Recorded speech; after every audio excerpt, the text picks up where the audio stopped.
ท่านสามารถที่จะเลือกภาษาที่ท่านต้องการรับฟังได้ด้วยตัวท่านเองค่ะ Distinguished guests, please be informed that today's meeting will be conducted both Thai and English, and it will be mostly in Thai, with simultaneous interpretation provided throughout the event. For those of you who wish to use a translation headset, you may register to collect a device at the registration desk in front of this meeting room. And please present your passport or any government-issued document to exchange for one headset per card. And once the session concludes, please return the equipment to the same desk to retrieve your ID. Thank you very much. ย้ำอีกครั้งนะคะสำหรับงานของเราหากท่านใดต้องการที่จะใช้หูฟังแปลภาษาค่ะกรุณานำบัตรประชาชนหรือเอกสารราชการติดต่อรับหูฟังแปลภาษาได้ที่จุดลงทะเบียนและงานของเรากำลังจะเริ่มต้นขึ้นในเวลาอีกไม่กี่นาทีนี้ค่ะขอขอบพระคุณค่ะ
ท่านประธานและแขกผู้มีเกียรติทุกท่านค่ะก่อนที่เราจะเริ่มงานอย่างเป็นทางการดิฉันขออนุญาตใช้โอกาสนี้เรียนเชิญทุกท่านร่วมยืนขึ้นเพื่อน้อมถวายความอาลัยแด่สมเด็จพระนางเจ้าสิริกิติ์พระบรมราชินีนาถพระบรมราชชนนีพันปีหลวงและสมเด็จพระเจ้าลูกเธอเจ้าฟ้าพัชรกิติยาภา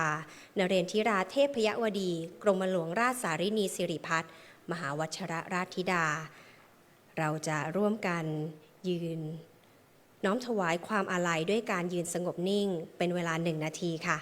Distinguished guests, before we begin today's proceedings, to express our deepest gratitude and to pay respect to Her Majesty Queen Sirikit, the Queen Mother and Her Royal Highness Princess Pachara Kitiyapha, may kindly request everyone to observe a moment of silence, please.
ด้วยสำนึกในพระมหากรุณาธิคุณและพระกรุณาธิคุณอันหาที่สุดมิได้ขอเรียนเชิญทุกท่านนั่งลงได้เลยค่ะ Thank you very much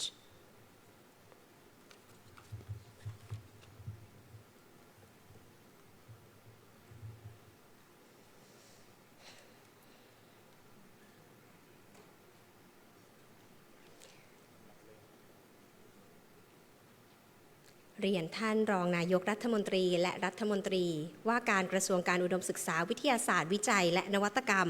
คณะผู้บริหารท่านแขกผู้มีเกียรติและผู้เข้าร่วมงานทุกท่านที่อยู่กับเราณที่แห่งนี้รวมถึงทุกท่านที่กำลังรับชมอยู่ผ่านทางช่องทางออนไลน์ทั้งทาง Facebook Fanpage และทาง Zoom ค่ะขออนุญาตแนะนำตัวนะคะดิฉันมิ้มพงษ์สุดาพรประภาค่ะวันนี้รู้สึกยินดีและเป็นเกียรติอย่างยิ่งที่ได้มีโอกาสรับหน้าที่พิธีกรและต้อนรับทุกท่านเข้าสู่งานประชุมวิชาการนโยบายสาธารณะของสอวชครั้งที่1พลิกโฉมประเทศไทยด้วย MOIP ค่ะ Distinguished guests and everyone a very warm welcome to all of you here at the conference and to all participants joining us online my name is Mim Pong Sudaporn Prapha and it's such a great honor to have a chance to welcome each and every one of you and welcome to the first NXPO Public Policy Conference Thailand Strategic Leap through Mission Oriented Innovation Policy or MOIP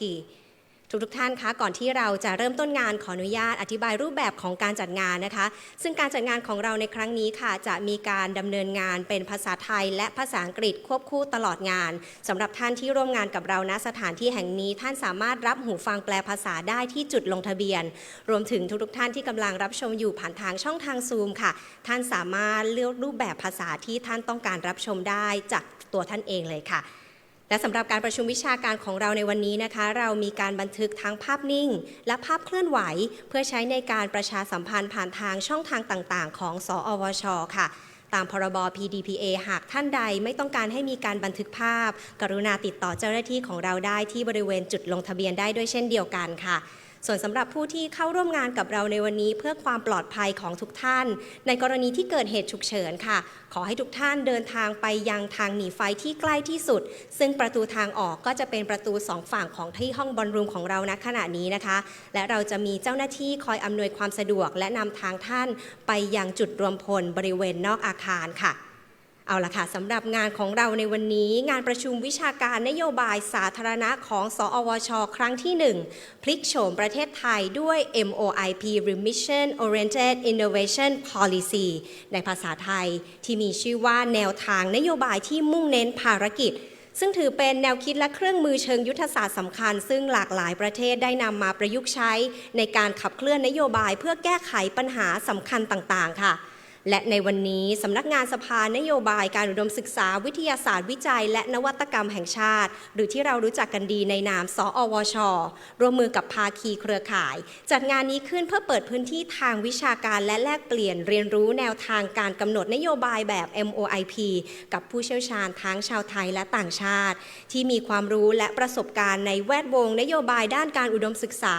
ด้านวิทยาศาสตร์ด้านวิจัยและด้านนวัตกรรมค่ะรวมถึงพื้นที่แห่งนี้จะเป็นพื้นที่ในการหารือถึงโอกาสในการนำแนวทาง MOIP มาใช้ในการกำหนดนโยบายและยุทธศาสตร์สำหรับประเทศไทยเพื่อร่วมกับหน่วยงานนโยบายต่างๆในประเทศไทยในการพลิกโฉมประเทศไทยไปด้วยกันค่ะและสำหรับงานในวันนี้ค่ะช่วงเช้าเราจะได้รับฟังแนวคิดและบทเรียนจากผู้เชี่ยวชาญระดับโลกรวมถึงองค์กรระดับสากลอย่าง OECD ส่วนช่วงบ่ายจะเป็นเวทีเสวนาที่เราจะมาเจาะลึกการประยุกต์ใช้ MOIP ในบริบทของประเทศไทยเราค่ะ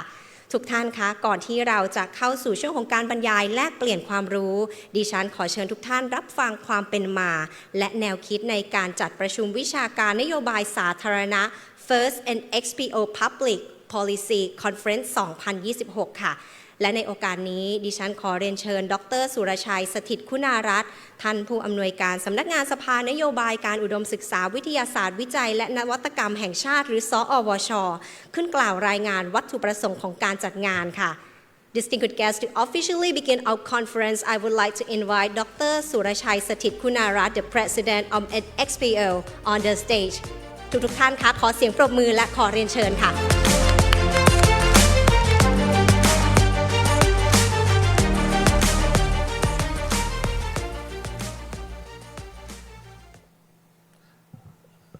Good morning Bonjour สวัสดีครับเรียนศาสตราจารย์ดร.ยศชนันท์วงศ์สวัสดิ์ท่านรองนายกรัฐมนตรีและท่านรัฐมนตรีว่าการกระทรวงอวครับท่านเจนรงค์ทาคุมิสาก้านะครับท่านที่ปรึกษารองนายกรัฐมนตรีท่านศรีหศักดิ์พวงเกตแก้วท่านทันตแพทย์หญิงศรียาดาปาริมาพันธ์นะครับที่ปรึกษารัฐมนตรีอวนะครับท่านอดีตปลัดสวนิชนะครับท่านเจ้ากรมวิทยาศาสตร์เทคโนโลยีกลาโหมนะครับท่านรักษาการกรมวิทยาศาสตร์บริการนะครับท่านอาจารย์สมปองสกสวนะครับแล้วก็หลายๆท่านอาจารย์ชูกิจนะครับสกสวทชนะครับครับแล้วก็มีหลายท่านเลยนะครับต้องขอบคุณที่ให้กำลังใจพี่ปุ้ยนะครับปกติเรียกแต่ชื่อเล่นสสนนะครับแล้วก็อีกหลายๆท่านรวมท่านผู้บริหารท่านพี่เล็กนะครับจากวช.เรียกว่าผู้บริหารของกระทรวงหลายๆท่านที่ผมต้องขออภัยที่อาจจะไม่ได้ address ในที่นี้นะครับที่ทั้งร่วมจัดแล้วก็มาร่วมให้กำลังใจนะครับแล้วก็ต้องเรียนทางวิทยากรหลายๆท่านนะครับดร.ปัทมาวดีโภชนุกูลนะครับประธานกรรมการในการยกร่างแผนสภาพัฒน์นะครับซึ่งจริงๆมีช่วงบ่ายนอกจากเรื่องแผนสภาพัฒน์เทคโนโลยีแผนทางด้านปฏิรูปเศรษฐกิจแผนทางด้านพัฒนากำลังคนก็จะมาร่วมกับเรานะครับแล้วก็ยังมีกรรมการของสภานโยบายนะครับหลายๆท่านนะครับท่านอาจารย์ณรงค์ท่านอาจารย์เอ็มออนนะครับก็อีกหลายๆท่านผมขออนุญาตไม่สามารถ address หมดนะครับ Dear Philips Roru Head of OECD Science Technology Innovation Governance at the OECD Directorate for Science Technology Innovation Hasami Habib Vice Chair for the APEC Policy Partnership on Science Technology Innovation and Chief Executive Officer of the Academy of Science Malaysia ท่านผู้บริหารนักวิชาการและผู้มีเกียรติสื่อมวลชนทุกท่านครับในนามของสำนักงานสภานโยบายการอุดมศึกษาวิทยาศาสตร์วิจัยและนวัตกรรมแห่งชาตินะครับหรือสวช.นะครับผมต้องขอบคุณนะครับทุกท่านที่ให้เกียรติมาร่วมงานประชุมนโยบายสาธารณะที่สวช.และหน่วยงานพันธมิตรนะครับร่วมกันกว่า11หน่วยงานร่วมกันจัดถือว่าเป็นการจัดครั้งแรกนะครับเราตั้งใจที่จะไม่จัดให้มันใหญ่มากนักนะครับแต่จะเน้นคุณภาพนะครับในการจัด Public Policy เรามองว่าเรื่องการทำนโยบายสาธารณะในประเทศนี้มีความสำคัญอย่างมากแล้วก็มีหลายหน่วยงานในประเทศที่ทำเรื่องนี้แต่ก็มักจะยังไม่ได้ค่อยมาแชร์กันมารวมกันรวมถึงการนำไปใช้นะครับด้วยภารกิจหนึ่งนะครับของสวช.นะครับที่ทำหน้าที่เป็นฝ่ายเลขานุการของ สภานโยบายการอุดมศึกษาวิทยาศาสตร์วิจัยและนวัตกรรมแห่งชาติซึ่งมีท่านรองนายกเป็นประธานนะครับมีท่านรัฐมนตรีกว่า10กระทรวงนะครับเป็นกรรมการโดยตำแหน่งสภานโยบายที่เรียกสั้นๆนี้ก็มีหน้าที่ในการที่จะขับเคลื่อนยุทธศาสตร์นโยบายและแผนทั้งด้านอุดมศึกษาและด้านวิทยาศาสตร์วิจัยนวัตกรรมนะครับงานหนึ่งในช่วงนี้ที่สวช.เน้นอยู่นะครับก็คือการทำกรอบนโยบายและยุทธศาสตร์การอุดมศึกษาวิทยาศาสตร์วิจัยและนวัตกรรมแห่งชาตินะครับเป็นกรอบนโยบาย5ปีเป็นปี71ถึง75นะครับตรงนี้ทำกรอบนโยบายทำ policy framework คือทำ direction ของเรื่องอุดมศึกษาเรื่องวิทยาศาสตร์วิจัยนวัตกรรมของประเทศว่าจะไปทิศไหนในรอบ5ปีซึ่งกรอบนโยบายนี้จะถูกแคสเคดไป2ด้านนะครับคือด้านอุดมศึกษาแล้วก็ด้านวิทยาศาสตร์วิจัยนวัตกรรมเรียกว่าด้านวิทยาศาสตร์เรียกว่าด้านววนซึ่งท่านอาจารย์สมปองสกสวก็ได้กำลังจัดทำแผนด้านววนอยู่นะครับซึ่งก็จะเป็นแผน5ปีเช่นเดียวกันคือเราทำงานร่วมกันนะครับในการทำงานครั้งนี้นะครับก็ถือว่าเป็นครั้งแรกๆที่สวชเราอยากจะปรับแนวทางในการทำนโยบายนะครับเรา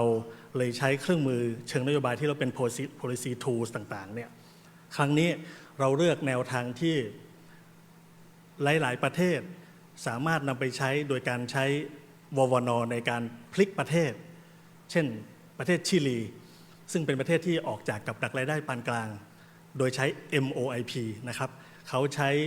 คนที่คิดเรื่อง MOIP คือ Professor Matsukato ซึ่งจะเป็นหนึ่งในสปีกเกอร์วันนี้เนี่ยไปเป็นที่ปรึกษารัฐบาลซึ่งก็เชื่อว่านี่ก็เป็นส่วนหนึ่งที่ทำให้ชิลีออกจาก MIT ได้นะครับแนวคิดนี้ทาง OECD ก็เป็นหน่วยงานที่สำคัญที่สนับสนุนในการใช้วิธีการที่เรียกว่า MOIP Mission Oriented Innovation Policy ในการทำนโยบายนะครับวันนี้เราก็มีทีมผู้เชี่ยวชาญอาวุโสของ OECD มาช่วยเราทำงานด้วยนะครับซึ่งก็จะเป็นการทำนโยบายที่ใช้หลายๆเครื่องมือในการขับเคลื่อนนโยบายที่เราเรียกว่าเป็น policy mix นะครับอาจจะเป็นการให้ทุนอาจจะเป็นการทำกฎหมายกฎระเบียบอาจจะทำ incentive ก็ได้ซึ่งมีหลากหลายนะครับแนวคิดนี้เนี่ยได้นำแนวทาง MOIP นี้นะครับมาเป็นกรอบในการจัดทำนโยบายนะครับซึ่งจะทำให้มันมีภารกิจที่ชัดเจนมากๆเราจะเลือกปัญหาใหญ่ๆของประเทศมาย้ำนะครับเลือกปัญหาใหญ่ปัญหาที่ซับซ้อนที่ต้องใช้วิธีการหลายๆอย่างมาช่วยในการแก้ปัญหาแล้วใช้พอร์ตโฟลิโอของ Innovation มาช่วยในการเลือกว่าจะแก้ปัญหาอย่างไรและพร้อมจะปรับเปลี่ยนอย่างไรนะครับซึ่งอย่างที่ผมได้เรียนมาแล้วนะครับเราก็หวังว่าจะสามารถใช้แนวทางนี้ไปช่วยให้เกิดความสำเร็จในการใช้อวนในการพัฒนาประเทศนะครับอีกประเด็นนึงที่ผมอยากจะกล่าวนะครับนอกเหนือจากที่เราทำงานร่วมกับ OECD ในการใช้ MOIP ในการจัดทำกรอบนโยบายนี้แล้วเนี่ยเราก็ยังทำงานร่วมกับ OECD ในการที่จะสนับสนุนข้อมูลนะครับเพื่อให้ประเทศไทยสามารถที่จะสมัครเป็นสมาชิกหรือ accession การเป็นสมาชิกของ OECD ในอนาคตด้วยนะครับFor our international guests, I would like to extend my deepest gratitude to our esteemed international speakers and partners from the OECD and APEC for being with us today. Your expertise in mission design and governance is instrumental in helping Thailand navigate its strategic transition. I would also like to express special thanks to Professor Mariana Mazzucato, whose conceptual foundations serve as a key pillar for our new policy framework. Although she could not join us in person, we are privileged to have her insights shared through a dedicated pre-recorded keynote address. To all our international guests, your presence enriches our policy dialogue and reaffirms the importance of global collaboration in driving impactful innovation. ท่านรัฐมนตรีครับท่านรองนายกครับและแขกผู้มีเกียรติครับความมุ่งหวังในวันนี้นะครับก็คือการที่เราจะสามารถเอาแนวคิด MOIP ไปประยุกต์ใช้นะครับแล้วเราหวังเป็นอย่างยิ่งว่าจะสามารถนำไปขับเคลื่อนอย่างแท้จริงนะครับด้วยความร่วมมือที่เราจะทำงานร่วมกับสภาพัฒน์ กับกพรนะครับรวมถึงคณะกรรมการผู้ทรงคุณวุฒิในการยกร่างแผนหลักๆของประเทศเช่นแผน 14นะครับแผนอวนแผนววนหรือแม้กระทั่งแผนด้านอ่างเหมือนที่ผมได้กล่าวไปแล้วนะครับท้ายที่สุดนี้นะครับผมขอบพระคุณท่านรองนายกท่านรัฐมนตรีแล้วก็ท่านผู้บริหารกระทรวงอวนะครับท่านผู้บริหารของหน่วยงานภาครัฐภาคเอกชนนะครับcivil society ต่างๆรวมถึงคนที่สนใจในการทำPublic Policy นโยบายสาธารณะนะครับครั้งนี้อาจจะเป็นการจัดครั้งแรกนะครับอย่างที่ผมได้เรียนเราไม่ได้ตั้งใจจัดให้ใหญ่นะครับความขาดตกบกพร่องที่อาจจะเกิดขึ้นยังไงสวช.น้อมรับเพื่อจะปรับปรุงแล้วก็ท่านประธานอนุประเมินของผมท่านปลัดสารนิตท่านบอกว่าปีต่อไปขอให้จัดทำอีกนะครับก็ขอขอบคุณทุกท่านครับขอกราบเรียนเชิญท่านรัฐมนตรีด้วยกล่าวเปิดต่อไปครับขอบคุณครับขอบพระคุณค่ะขอบคุณดร.สุรชัยสถิตคุณารัตน์ท่านผู้อำนวยการสอวช.ค่ะขอบพระคุณเป็นอย่างสูงนะคะให้เราได้เห็นความเป็นมาถึงวัตถุประสงค์ของการจัดงานในครั้งนี้ค่ะและอย่างที่ท่านผอ.ได้กล่าวไปนะคะวันนี้ค่ะนับว่าเป็นเกียรติกับพวกเราอย่างสูงนะคะที่ได้มีโอกาสต้อนรับท่านศาสตราจารย์ดร.ยศชนันท์ วงศ์สวัสดิ์ท่านรองนายกรัฐมนตรีและรัฐมนตรีว่าการกระทรวงการอุดมศึกษาวิทยาศาสตร์วิจัยและนวัตกรรมที่จะให้เกียรติกล่าวเปิดงานอย่างเป็นทางการพร้อมกับทั้งปาฐกถาพิเศษด้วยค่ะDistinguished guests, please welcome Professor Dr. Yotchanang Wongsawat, Deputy Prime Minister and Minister of Higher Education, Science, Research and Innovation. ขอเสียงประมือต้อนรับดังๆค่ะขอบคุณมากนะครับ Thank you Philip also Thank you Professor Mariana and also all the guests the delegate from OECD and everyone ก็ต้องขอบพระคุณทุกท่านนะครับวันนี้ผมขออนุญาตเป็นตัวแทนของสอวช.นะครับเรียกว่าเป็นตัวแทนสภานโยบายดีกว่านะครับ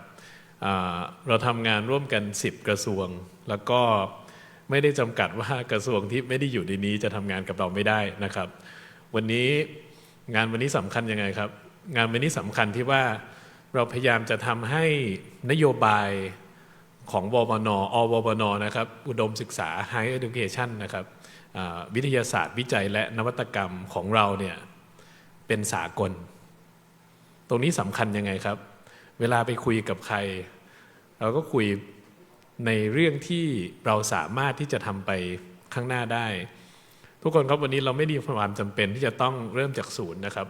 ประเทศไทยเนี่ยเราทำเรื่อง foresight มาเยอะนะครับทำ road map เยอะนะพี่นรสิทธิ์ก็ทำ10อุตสาหกรรมนะฮะเพราะฉะนั้นเรามี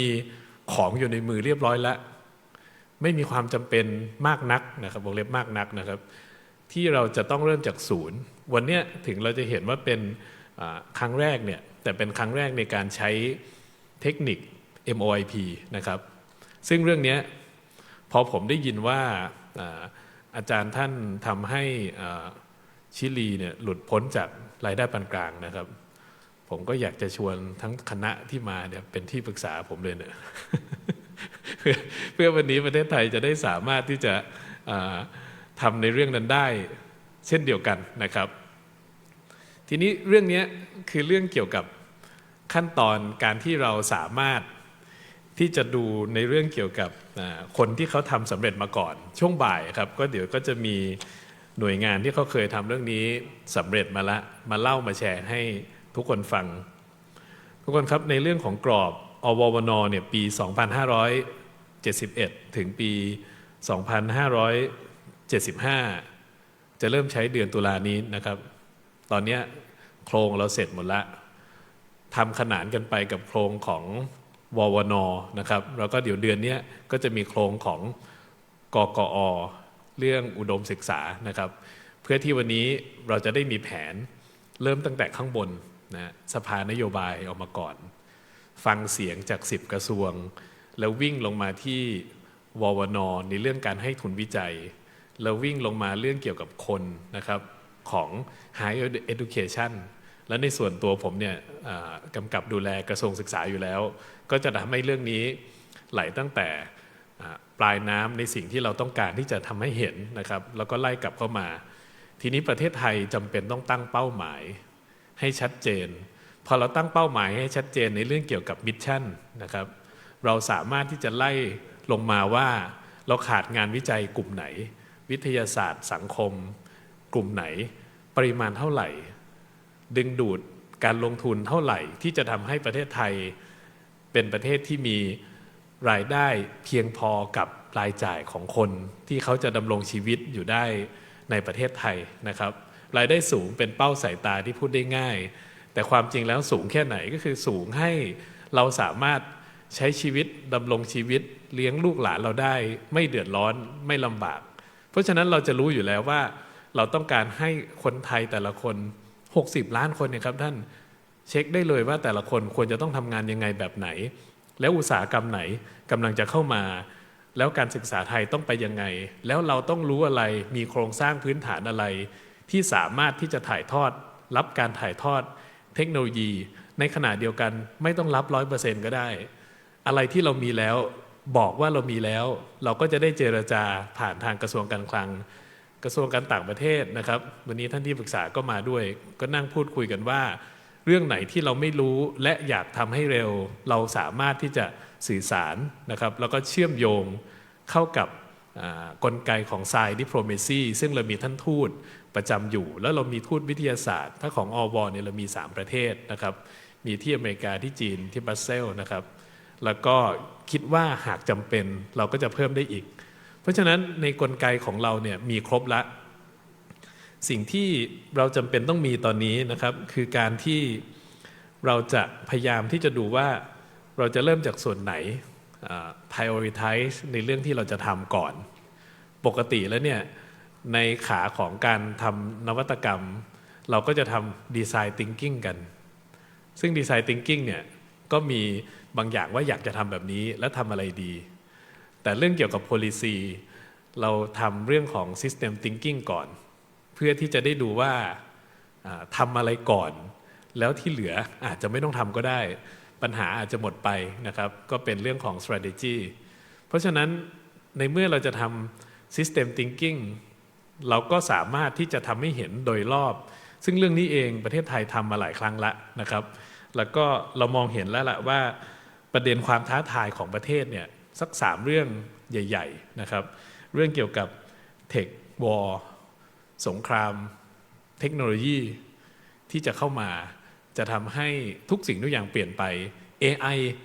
เป็นเพียงพาร์ทหนึ่งนะครับของ Tech War วันนี้ถ้าเราบอก AI กันทั้งประเทศเนี่ยแล้วเทคโนโลยีตัวอื่นเราไม่ทำเหรอเพราะฉะนั้นสำคัญก็คือเรื่องเกี่ยวกับ Tech War ที่จะเข้ามา Tech War นี่รวมไปถึงองค์ความรู้ความคิดหลักการใหม่ๆในเชิงสังคมศาสตร์ในเชิงศิลปะด้วยนะครับอันนี้ก็จะเป็นหลายส่วนที่จะเข้ามาเปลี่ยนแปลงแลนด์สเคปตรงนี้เรื่องเกี่ยวกับโครงการที่จะเกิดขึ้นในเรื่องนี้อย่างเช่นการทำAI transformation ในเรื่อง healthcare หรือแม้กระทั่ง manufacturing ที่จะเปลี่ยนแลนด์สเคปของประเทศไทยนะครับเรื่อง semiconductor นะครับเราตั้งโครงการที่เรียกว่าสยามซิลิก้าขึ้นเพื่อที่จะรองรับการเข้ามาของพายุเซมิคอนดักเตอร์และการ disrupt โรงงานอุตสาหกรรมของเราทั้งหมดวันนี้ถ้าเราไม่มีคนที่มีทักษะสูงก็จะไม่มีใครอยากมาที่ประเทศไทยแล้วความหวังที่ประเทศไทยจะเป็นฮับของ innovation ก็จะไม่มีทุกอย่างเริ่มจากคนเริ่มจากความรู้ของเรานะครับเริ่มจากงานวิจัยของเราที่สามารถที่จะเชื่อมต่อกับเขาได้เรื่องของ Green Energy นะครับเรื่อง Advanced Manufacturing เรื่องหุ่นยนต์นะครับอันนี้ก็เป็นกลุ่มแรกกลุ่มที่2เนี่ยก็คือเรื่องกลุ่มที่เป็น Climate Change นะครับการทำเรื่อง Circular Economy Space Economy Space เนี่ยก็เหมือนตาของเราที่อยู่บนอากาศเพื่อที่จะมองมาเห็นว่าสภาพการเปลี่ยนแปลงน้ำท่วมน้ำแล้งเป็นยังไงถ้าเราไม่มีเอกราชทางด้านข้อมูลของประเทศไทยเลยแล้วเราไปเอาข้อมูลจากคนอื่นเขาจะช่วยเราเขาจะเข้าใจเราได้ขนาดไหนแล้วเราจะไม่ระแวงเขาเหรอครับอันนี้ก็จะเป็นหลายส่วนที่วันนี้คนมอง Space เป็นยานอวกาศแล้วก็จะตั้งคำถามกลับมาว่าทำไมนะครับนี่คือเรื่องเกี่ยวกับอธิปไตยข้อมูลบนผืนแผ่นดินของเรานะครับเรื่องเกี่ยวกับการเกษตรนะครับเรื่องนี้เป็นเรื่อง climate change ทั้งสิ้นนะครับเราจึงคิดว่าเรื่อง net zero เป็นเรื่องที่สำคัญที่ต้องทำผสมกันกับ การดู biodiversity เรื่อง nature positive นะครับก็เป็นอีกหนึ่ง initiative ที่ต้องทำร่วมกันจากหลากหลายกระทรวงนะครับเรื่องเกี่ยวกับเรื่องที่3นะครับความท้าทายก็คือเรื่อง age society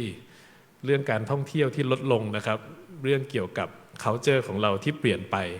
เรื่องการไม่สามัคคีข้าม generation หรือ generation gap นะครับ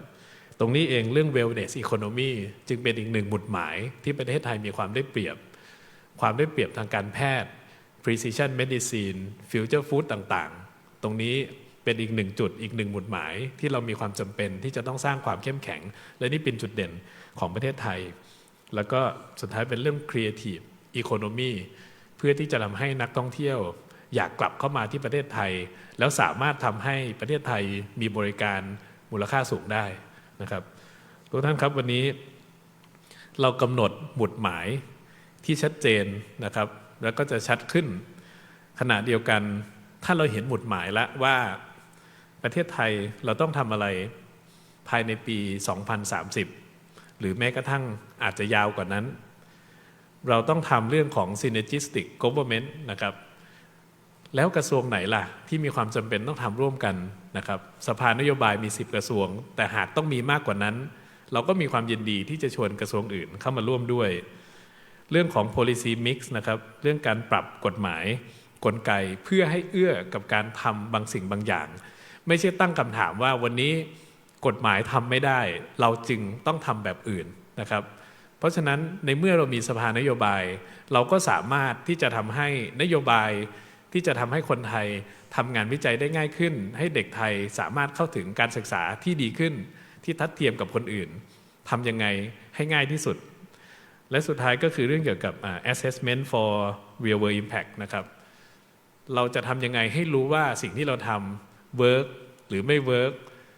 มี impact หรือไม่มี impact การมีมาตรวัดแบบค่อนข้างที่จะ real time สักนิดหนึ่งในขณะเดียวกันก็เหลือบไปมองเพื่อนด้วยว่าสิ่งที่เราทำได้ดีเนี่ยอยู่ที่เท่าไหร่ของโลกใบนี้นะครับเพราะเราไม่ได้อยู่คนเดียวแล้วเราจำเป็นต้องมีมาตรฐาน OECD จึงเป็นอีกหนึ่งหมุดหมายที่จะทำให้สิ่งที่เราทำในประเทศไทยไม่ว่าวันนี้ใครจะเข้ามาทำงานกับเราเขาก็รู้ว่าเราอยู่ในขั้นตอนไหนมีโปรโตคอลมีมาตรฐาน Product ที่เกิดจากงานวิจัยไทยใครจะมั่นใจได้แต่วันนี้ถ้าเราทำกลไกตั้งแต่ต้นน้ำในการให้ทุนวิจัยในการสนับสนุนทุนวิจัยในการวาง strategic roadmap ที่ชัดเจนทุกคนก็เห็นได้ชัดว่าประเทศนี้เป็นประเทศที่มีความหวังแล้วทุกคนที่ทำงานอยู่ในหมุดหมายนี้ไม่ว่าเขาจะทำเล็กเขาจะทำ basic research basic science เขาจะทำ technology transfer เขาจะเป็นนักสังคมศาสตร์ที่เกี่ยวกับเรื่องนี้เขาจะเห็นว่าเขามีคุณค่าในการที่วันนี้ประเทศจะก้าวไปข้างหน้าประเทศจะมีรายได้สูงขึ้นแล้วต้องสูงขึ้นเท่าไหร่ในพื้นที่ไหนนะครับตรงนี้เองครับเราไม่ได้มีความจำเป็นที่จะต้องมีรายได้สูงลิฟต์แต่เราต้องมีรายได้ที่เหมาะสมกับรายจ่ายและขณะเดียวกันก็ดูแลสังคมเราให้มีความสุขนะครับเพราะฉะนั้นวันนี้ผมต้องขอบพระคุณนะครับท่านดร.สุรชัยนะครับที่นำเรื่องเกี่ยวกับแพลตฟอร์มต่างๆในวันนี้เข้ามาร่วมกันนะครับผมคิดว่ากระบวนการในการคิดจะเป็นอาวุธสำคัญสำหรับทุกคนไม่ใช่ว่าแค่นโยบายของสอวช.อย่างเดียวแต่เป็นนโยบายของหน่วยงานทุกท่านนะครับที่จะใช้กลไกและก็เฟรมเวิร์กแบบเดียวกันนี้ทำให้หน่วยงานของทุกท่านเนี่ยสามารถที่จะเชื่อมโยงกันกับหน่วยงานของสากลที่ทำงานเหมือนพวกเรานะครับทำงานคนเดียวในประเทศไทยปัจจุบันเราก็จะเห็นว่าทำงานในไทยเรียนในไทยทำงานในไทยแต่วันนี้ถ้าเราเริ่มมองนโยบายที่เราสามารถที่จะเชื่อมโยงแข่งขันกับคนอื่นได้โลกนี้ก็คือประเทศไทยได้เช่นกันนะครับผมก็ขอเป็นกำลังใจแล้วก็ขอให้งานวันนี้เกิดประโยชน์สูงสุดนะครับวันนี้ได้เวลาสมควรนะครับขอเปิดงานทางด้านของThailand Strategic นะครับ Leap to MOIP นะครับ Public Policy Conference ครั้งที่ 1 ณ บัดนี้ครับขอบพระคุณครับ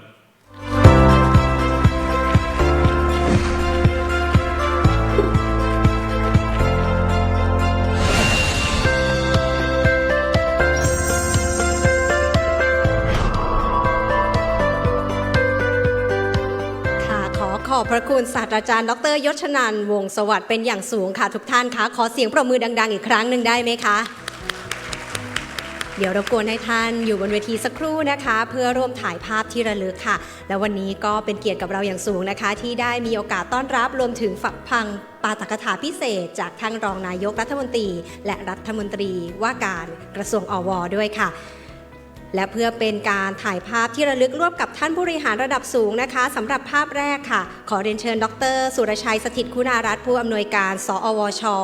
และรองผู้อำนวยการสอวช.ค่ะพร้อมด้วยคณะผู้บริหารและทีมงานของท่านรัฐมนตรีว่าการกระทรวงอว.ทุกท่านนะคะให้เกียรติร่วมถ่ายภาพค่ะเรียนเชิญท่านที่ปรึกษานะคะร่วมถ่ายภาพบนเวทีค่ะท่านทันตแพทย์หญิงศรียาดาปานิมาพันธ์นะคะท่านรองผู้อำนวยการสอวช.ด้วยนะคะร่วมถ่ายภาพกันบนเวทีเป็นที่ระลึกกันค่ะ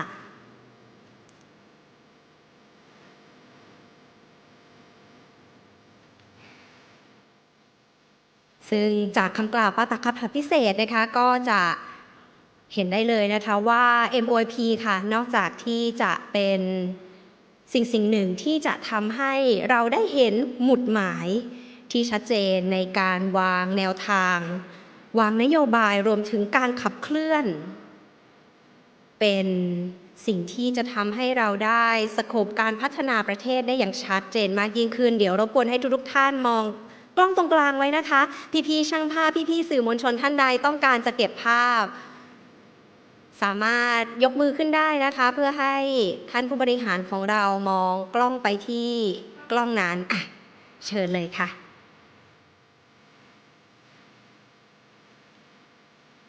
ถ้าเรียบร้อยแล้วขอสัญญาณพิธีกรด้วยนะคะจะมีภาพวิดีโอด้วยนะคะสักครู่นะคะเอาละค่ะช็อตต่อไปนะคะขอเรียนเชิญคณะผู้บริหารจากหน่วยงานเจ้าภาพทุกท่านค่ะให้เกียรติขึ้นถ่ายภาพบนเวทีค่ะขอเรียนเชิญคณะผู้บริหารจากสำนักงานคณะกรรมการส่งเสริมวิทยาศาสตร์วิจัยและนวัตกรรมสกสวนะคะสำนักงานพัฒนาวิทยาศาสตร์และเทคโนโลยีแห่งชาติสวทชค่ะเรียนเชิญบนเวทีค่ะจากสำนักงานนวัตกรรมแห่งชาติองค์การมหาชนหรือสนช.สถาบันนโยบายวิทยาศาสตร์เทคโนโลยีและนวัตกรรมค่ะจากสำนักงานการวิจัยแห่งชาติเรียนเชิญผู้บริหารจากวช.ด้วยนะคะสำนักงานเทคโนโลยีและนวัตกรรมด้านชีววิทยาศาสตร์องค์การมหาชนค่ะกรมวิทยาศาสตร์และเทคโนโลยีกลาโหมค่ะเรียนเชิญด้านบนเวทีและกรรมการสภานโยบายการอุดมศึกษาวิทยาศาสตร์วิจัยและนวัตกรรมแห่งชาติและกรรมการอำนวยการสอวช.และเรียนเชิญท่านวิทยากรด้วยเลยนะคะท่านผู้รักษาราชการแทนอธิบดีกรมวิทยาศาสตร์บริการค่ะร่วมถ่ายภาพการเป็นช็อตใหญ่ของเราเลยนะคะ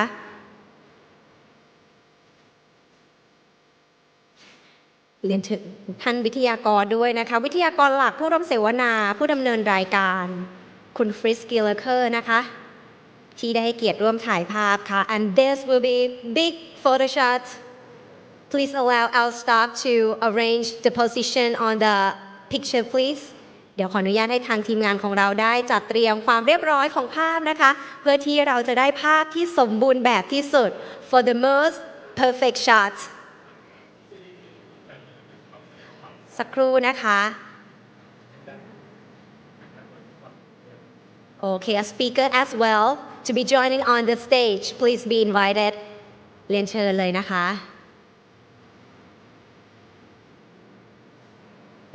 เดี๋ยวขออนุญาตยืนไหล่ซ้อนไหล่ชิดกันนิดนึงค่ะ Distinguished guests please squeeze in a little bit so we can capture all the distinguished guests in this one shot เดี๋ยวขอให้พี่ๆช่างภาพของเราได้ชี้จุดยืนถ่ายภาพนิดนึงนะคะจะได้ภาพที่สวยงามเพราะว่าวันนี้เป็นโอกาสสำคัญจริงๆค่ะที่เราได้มีโอกาสรวบรวมบุคคลสำคัญจากหลากหลายหน่วยงานอย่างที่แจ้งกันไว้นะคะว่างานนี้ค่ะเกิดขึ้นจากความร่วมมือของสอวช.ร่วมกับภาคีเครือข่ายทั้ง11หน่วยงานรวมถึงหน่วยงานอื่นๆที่อาจจะไม่ได้กล่าวข้องด้วยนะคะที่ทำให้เกิดงานในวันนี้ได้เอาละค่ะเรียบร้อยค่ะกรุณามองกล้องตรงกลางไว้นะคะขออนุญาตให้สัญญาณนะคะ3 2 1ยิ้มค่ะ3 2 1 please remain looking at the middle of the room where all the photographers are มีกล้องอื่นด้วยนะคะวันนี้ต้องขอบคุณพี่ๆสื่อมวลชนนะคะที่ได้ให้เกียรติมาร่วมทำภาพกับการประชุมวิชาการนโยบายสาธารณะในครั้งนี้ค่ะและเดี๋ยวมีภาพวิดีโอด้วยถูกต้องไหมคะเดี๋ยวขอเรียนเชิญภาพวิดีโอด้วยนะคะทุกท่านสามารถโบกมือได้นะคะ3 2 1ค่ะสวยงามมากๆค่ะเรียบร้อยนะคะแล้วก็เดี๋ยวเราจะขอให้ทุกท่านนะคะลงมาทางด้านล่างค่ะเพื่อถ่ายภาพกับผู้เข้าร่วมงานของเรานะคะ Please be invited downstairs แล้วก็เดี๋ยวขอให้นั่งประจำที่ได้เลยนะคะเพื่อที่จะได้ถ่ายภาพทุกท่านร่วมกับผู้เข้าร่วมงานที่มาร่วมงานกับเราในวันนี้ส่วนทุกท่านที่กำลังรับชมอยู่ผ่านทางช่องทางออนไลน์ค่ะท่านสามารถรับชมบรรยากาศที่วันนี้เราได้รับเกียรติเป็นอย่างสูงนะคะจากท่านรองนายกรัฐมนตรีและรัฐมนตรีว่าการกระทรวงอวที่วันนี้ได้ให้เกียรติมาร่วมงานกับเรารวมถึงทั้งทีมงานของกระทรวงอวท่านที่ปรึกษาท่านคณะผู้บริหารระดับสูงจากหน่วยงานต่างๆค่ะขอเรียนเชิญพี่ๆช่างภาพด้านบนเวทีได้เลยนะคะแล้วก็ท่านที่อยู่ทางด้านล่างนั่งประจำที่ได้เลยค่ะเอาละค่ะมองกล้องตรงกลางนะคะหรือว่าท่านใดนะคะที่เป็นทีมงานต้องการจะเก็บภาพที่ระลึกความประทับใจตรงนี้เรียนเชิญด้านบนเวทีได้เช่นเดียวกันนะคะและเดี๋ยวงานในวันนี้ค่ะทุกท่านจะได้รับฟังข้อมูลแนวคิดและแนวทางการใช้ MOIP ในบริบทของประเทศไทยรวมถึงบทเรียนต่างๆจากผู้เชี่ยวชาญระดับโลกที่มีความเชี่ยวชาญในระดับสากลค่ะอย่างองค์กร OECD นะคะที่ได้มาร่วมให้ความรู้กับเราเรียบร้อยนะคะของวิดีโอด้วย1ช็อตทันไหมคะท่านไม่เป็นไรรีบไปนะคะไม่เป็นไรค่ะทุกท่านคะขอเสียงปรบมือด้วยค่ะ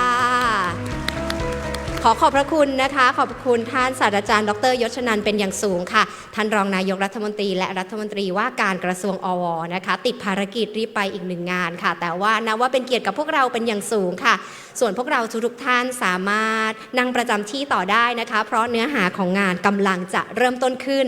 ณบัดนี้ค่ะ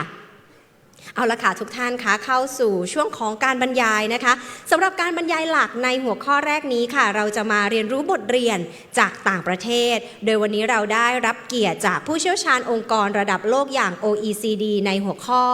MOIP บทเรียนจากต่างประเทศด้านการออกแบบภารกิจการกำกับดูแลและการขับเคลื่อนนโยบายโดยคุณฟิลิปลารูค่ะซึ่งคุณฟิลิปเป็นหัวหน้าทีม Governance and Mission Oriented Innovation Policy ของ OECD ผู้เชี่ยวชาญด้านการออกแบบนโยบายและธรรมาภิบาลด้านวิทยาศาสตร์เทคโนโลยีและนวัตกรรมโดยมีบทบาทสำคัญในการพัฒนา OECD Innovation Policy Reviews และการสนับสนุนประเทศต่างๆในการออกแบบนโยบายนวัตกรรมที่มุ่งสร้างผลกระทบต่อเศรษฐกิจและสังคมค่ะโดยในช่วงหลายปีที่ผ่านมานะคะรัฐบาลในหลายประเทศเริ่มหันมาใช้แนวทางนโยบาย MOIP นี้เพื่อแก้ไขปัญหาใหญ่ของสังคมไม่ว่าจะเป็นการเปลี่ยนแปลงสภาพภูมิอากาศความเหลื่อมล้ำรวมถึงใช้ในการพัฒนาเศรษฐกิจค่ะแต่ความสำเร็จไม่ได้เกิดขึ้นเพียงแค่การประกาศเป้าหมายหากแต่ต้องอาศัยการออกแบบภารกิจที่ชัดเจนและการบรรยายหลักของเราในวันนี้นะคะเราจะให้ทุกท่านได้เห็นบทเรียนการเปรียบเทียบจากหลายประเทศเพื่อให้ผู้กำหนดนโยบายใดได้เห็นว่าภาพรวม MOIP ที่ดีมีหน้าตาอย่างไรและประเทศต่างๆเผชิญกับความท้าทายอะไรในการนำแนวทางนี้ไปใช้งานได้จริงค่ะและวันนี้คุณฟิลิปจะฉายภาพให้พวกเราได้เห็นตัวอย่างชัดเจนแน่นอนค่ะและตอนนี้ดิฉันขอเสียงปรบมือต้อนรับคีย์โน้ตท่านแรกของเราค่ะ Distinguished guest please welcome Mr. Philip Larue on the stage ขอเสียงปรบมือต้อนรับค่ะ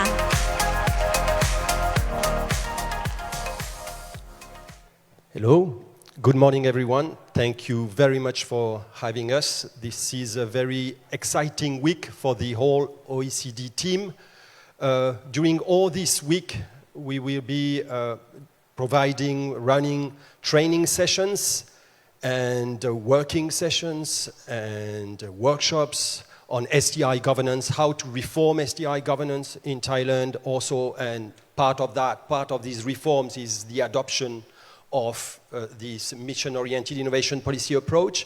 We've been at OECD working on mission-oriented innovation policy for now quite some time. We started in 2019, and basically since then we keep on monitoring those mission-oriented innovation policy initiatives in different countries, in more than 40 different initiatives that we follow closely, interacting daily with mission managers and mission policymakers around the globe to understand what exactly is the good way to do it in different countries with their own specificities. This is an important week. This is a very exciting week because it's a new step. It marks a new step in the cooperation between the OECD and Thailand in this area of research and innovation policy. You know that Thailand is represented in our Committee on Science and Technology Policy, the CSTP, by NXPO very actively, I must say. We attend those meetings and we see how Thailand is very actively contributing to the discussions,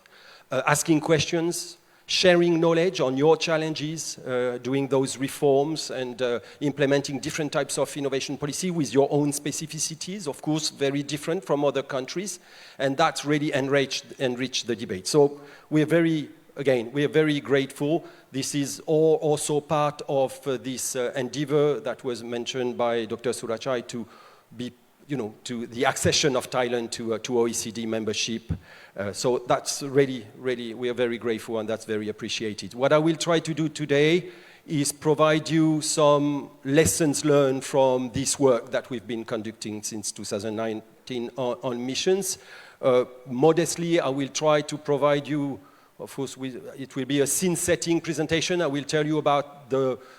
what is and what is not mission-oriented innovation policies and what we learn from the different design models, different ways of doing this type of policy, and of course we will provide some international examples, and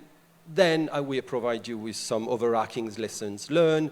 Modestly, I will try to give you a glimpse of the heart and soul of mission-oriented innovation policy. But starting by the why. Why do we need mission-oriented innovation policy? Why it is important to adopt that approach? The first reason, you won't be surprised, you just have to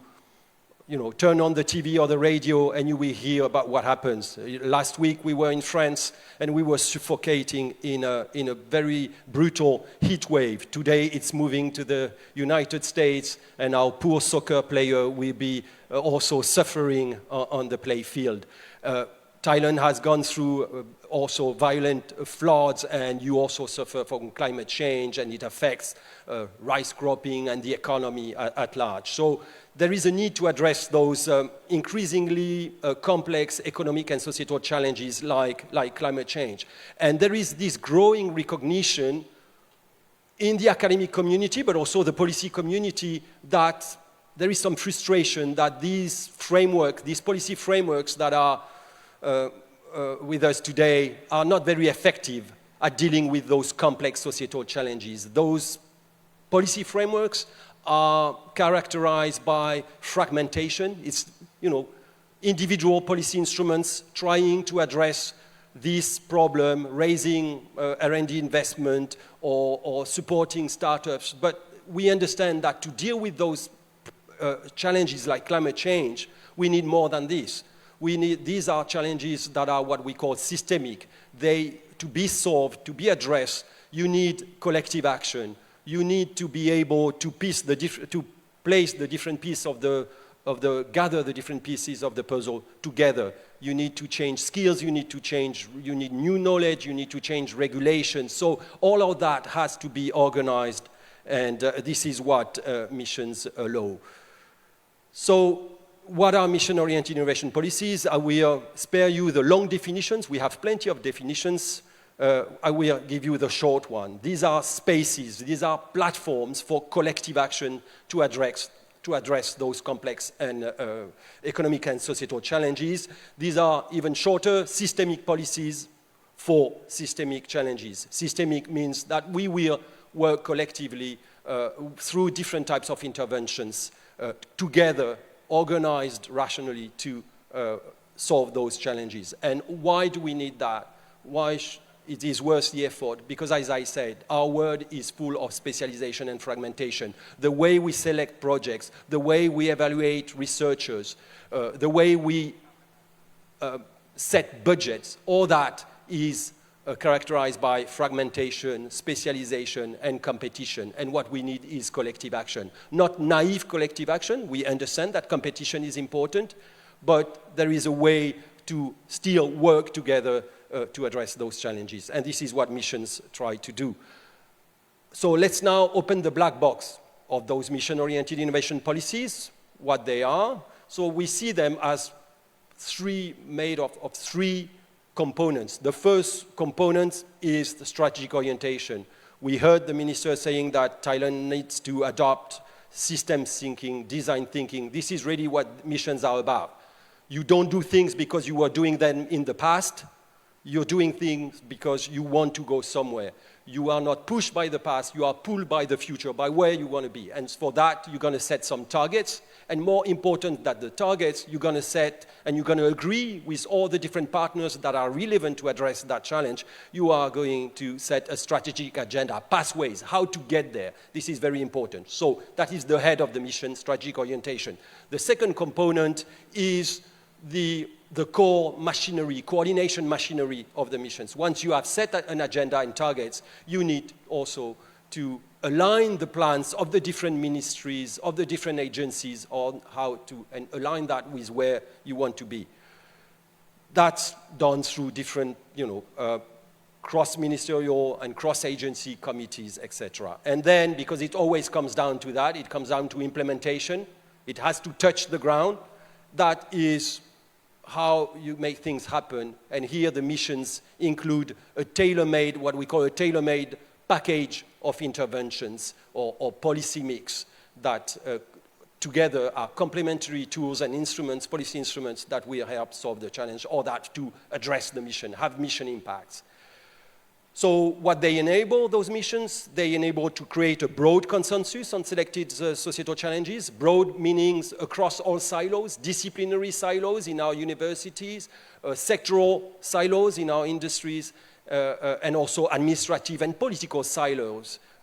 in ministries and agencies, and for that you co-create the mission with them. That is very important. Then policy coordination,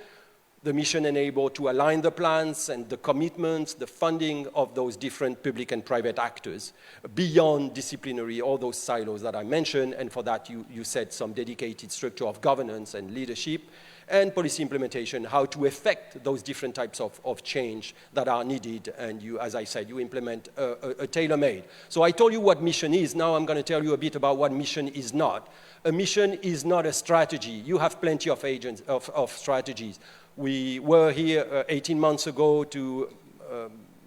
do a study on how Thailand can mobilize science, technology, and innovation for net zero, and we've seen that you have plenty of strategies. You have the framework that is developed by NXPO, you have the SRI plan, of course, you have the BCG model, so you have plenty of strategy. You don't need one more that would just bring more fragmentation. It's not either a committee. You have plenty of committees as well, just like any other countries. NXPC, of course, is the high-level, most important in that field committee, but there are other committees. And it's not even only a cross-ministerial program. A mission is all of that together, integrated. For one challenge, you create you recreate a mini system or meso system of innovation that is dedicated for this challenge with its own roadmap, its own structure of governance, and its own tailor-made policy mix of interventions. Sometimes, and most often, an example is worth 100 definitions. So let me tell you a bit about one example right away across this, against this framework that we have with those three dimensions. Let's talk about this. In the United States, in 2021, they set up 8 Earth shots. You know that they had the cancer shots, sun shots. Now they set up some Earth shots to reach net zero by 2050 with some shots, some missions with targets for 2030. And one of them was the hydrogen shot. And what they've done, so on the strategic orientation side, they had a mission statement, a catchy one, that can really inspire people, that can speak to everyone, and it was $1, 1 kilogram in 1 decade. So 1 kilogram of hydrogen for $1 in one decade. That was the 111 statement, and as I said, this is just the headline of the mission. What is more important is how they agreed all together, the different partners, on a pathway, on a strategic agenda to reach those goals. Then they have set up that structure of governance that I mentioned, which was dedicated specifically to this hydrogen shot, with different departments within DOE, the Department of Energy, but also some agency and some other stakeholders around to coordinate their plans and say how they're going to get there, how they're going to align their funding budgets, etc. Then, most importantly, they mobilize different sets of policy instruments, programs, and instruments to realize the agenda that they have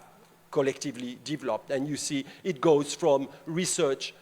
down to innovation and deployment with different types of interventions, subsidies, but also tax credits and different subsidies for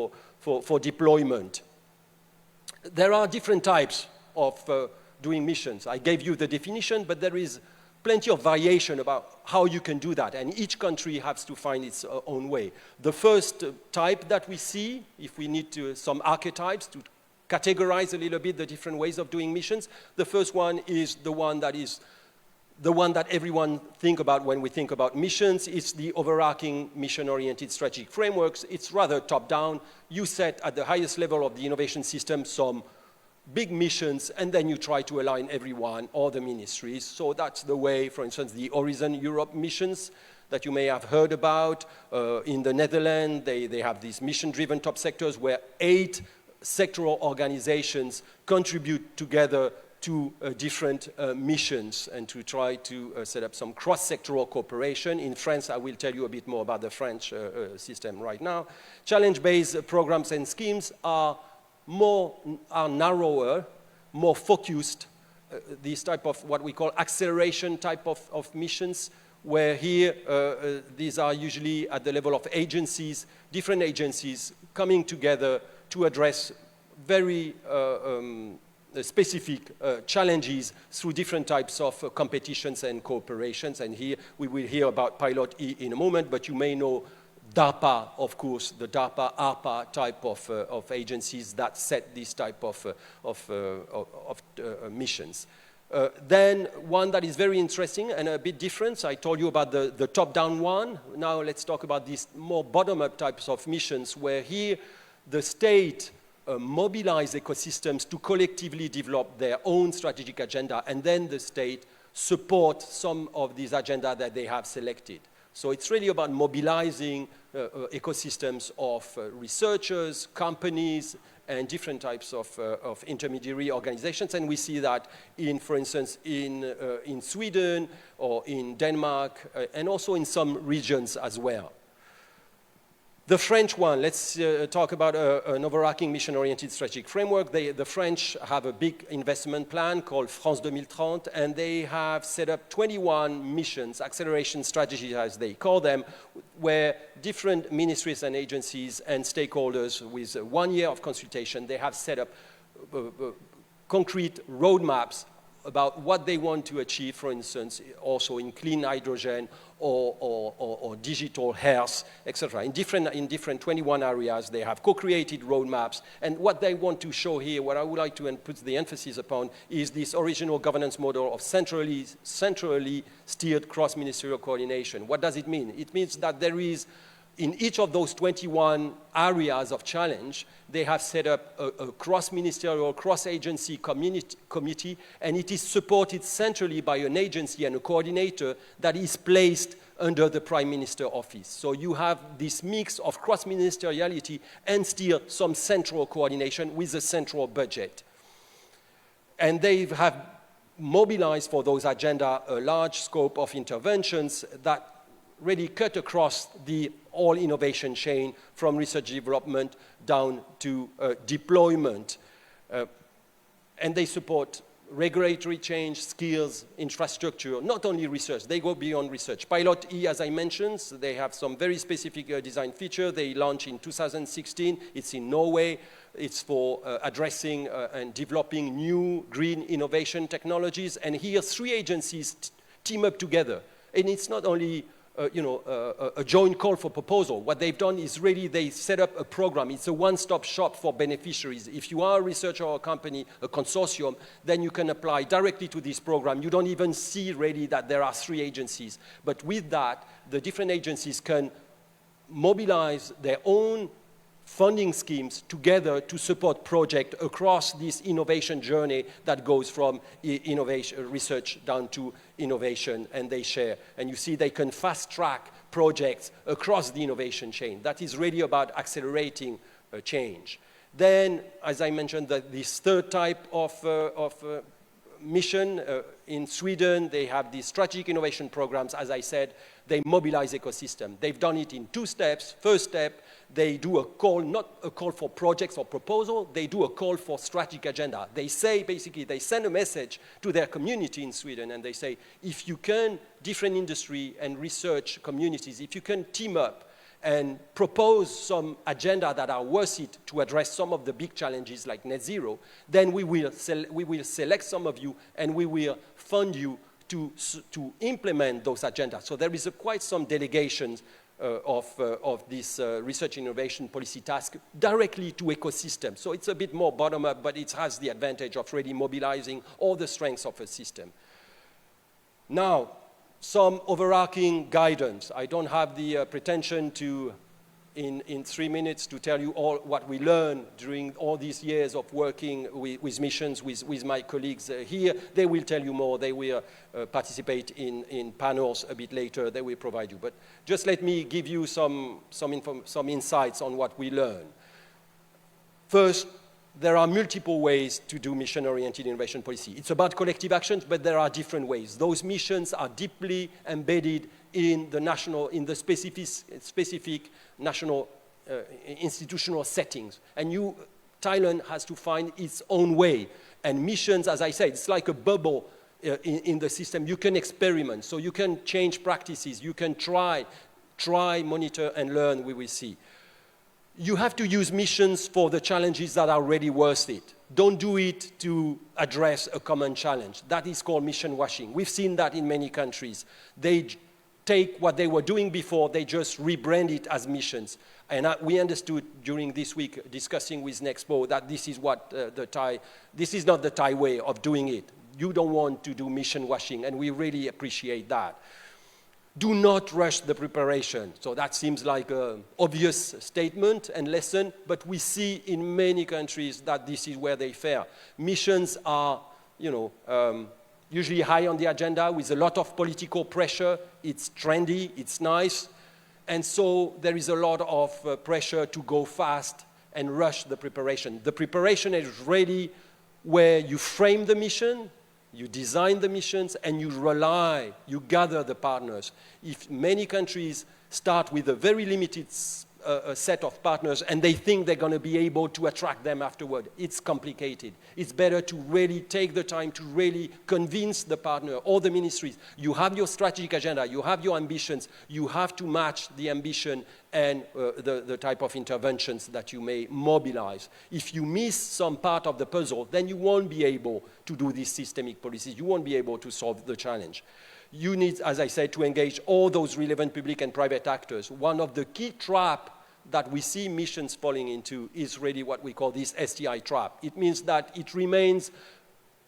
a group of partners, but only partners that deal with research innovation. But as we said, to solve climate change, you won't need only new knowledge, not even new breakthrough technologies. You need to change behaviors. You need to change the skills. You need to change the infrastructure. So you need to go far beyond research and innovation if you want to make it happen. So really, beyond research innovation, it's innovation beyond innovation that you need to do. And that is very complicated because, of course, rallying regulatory authorities and sectoral ministries is sometimes difficult.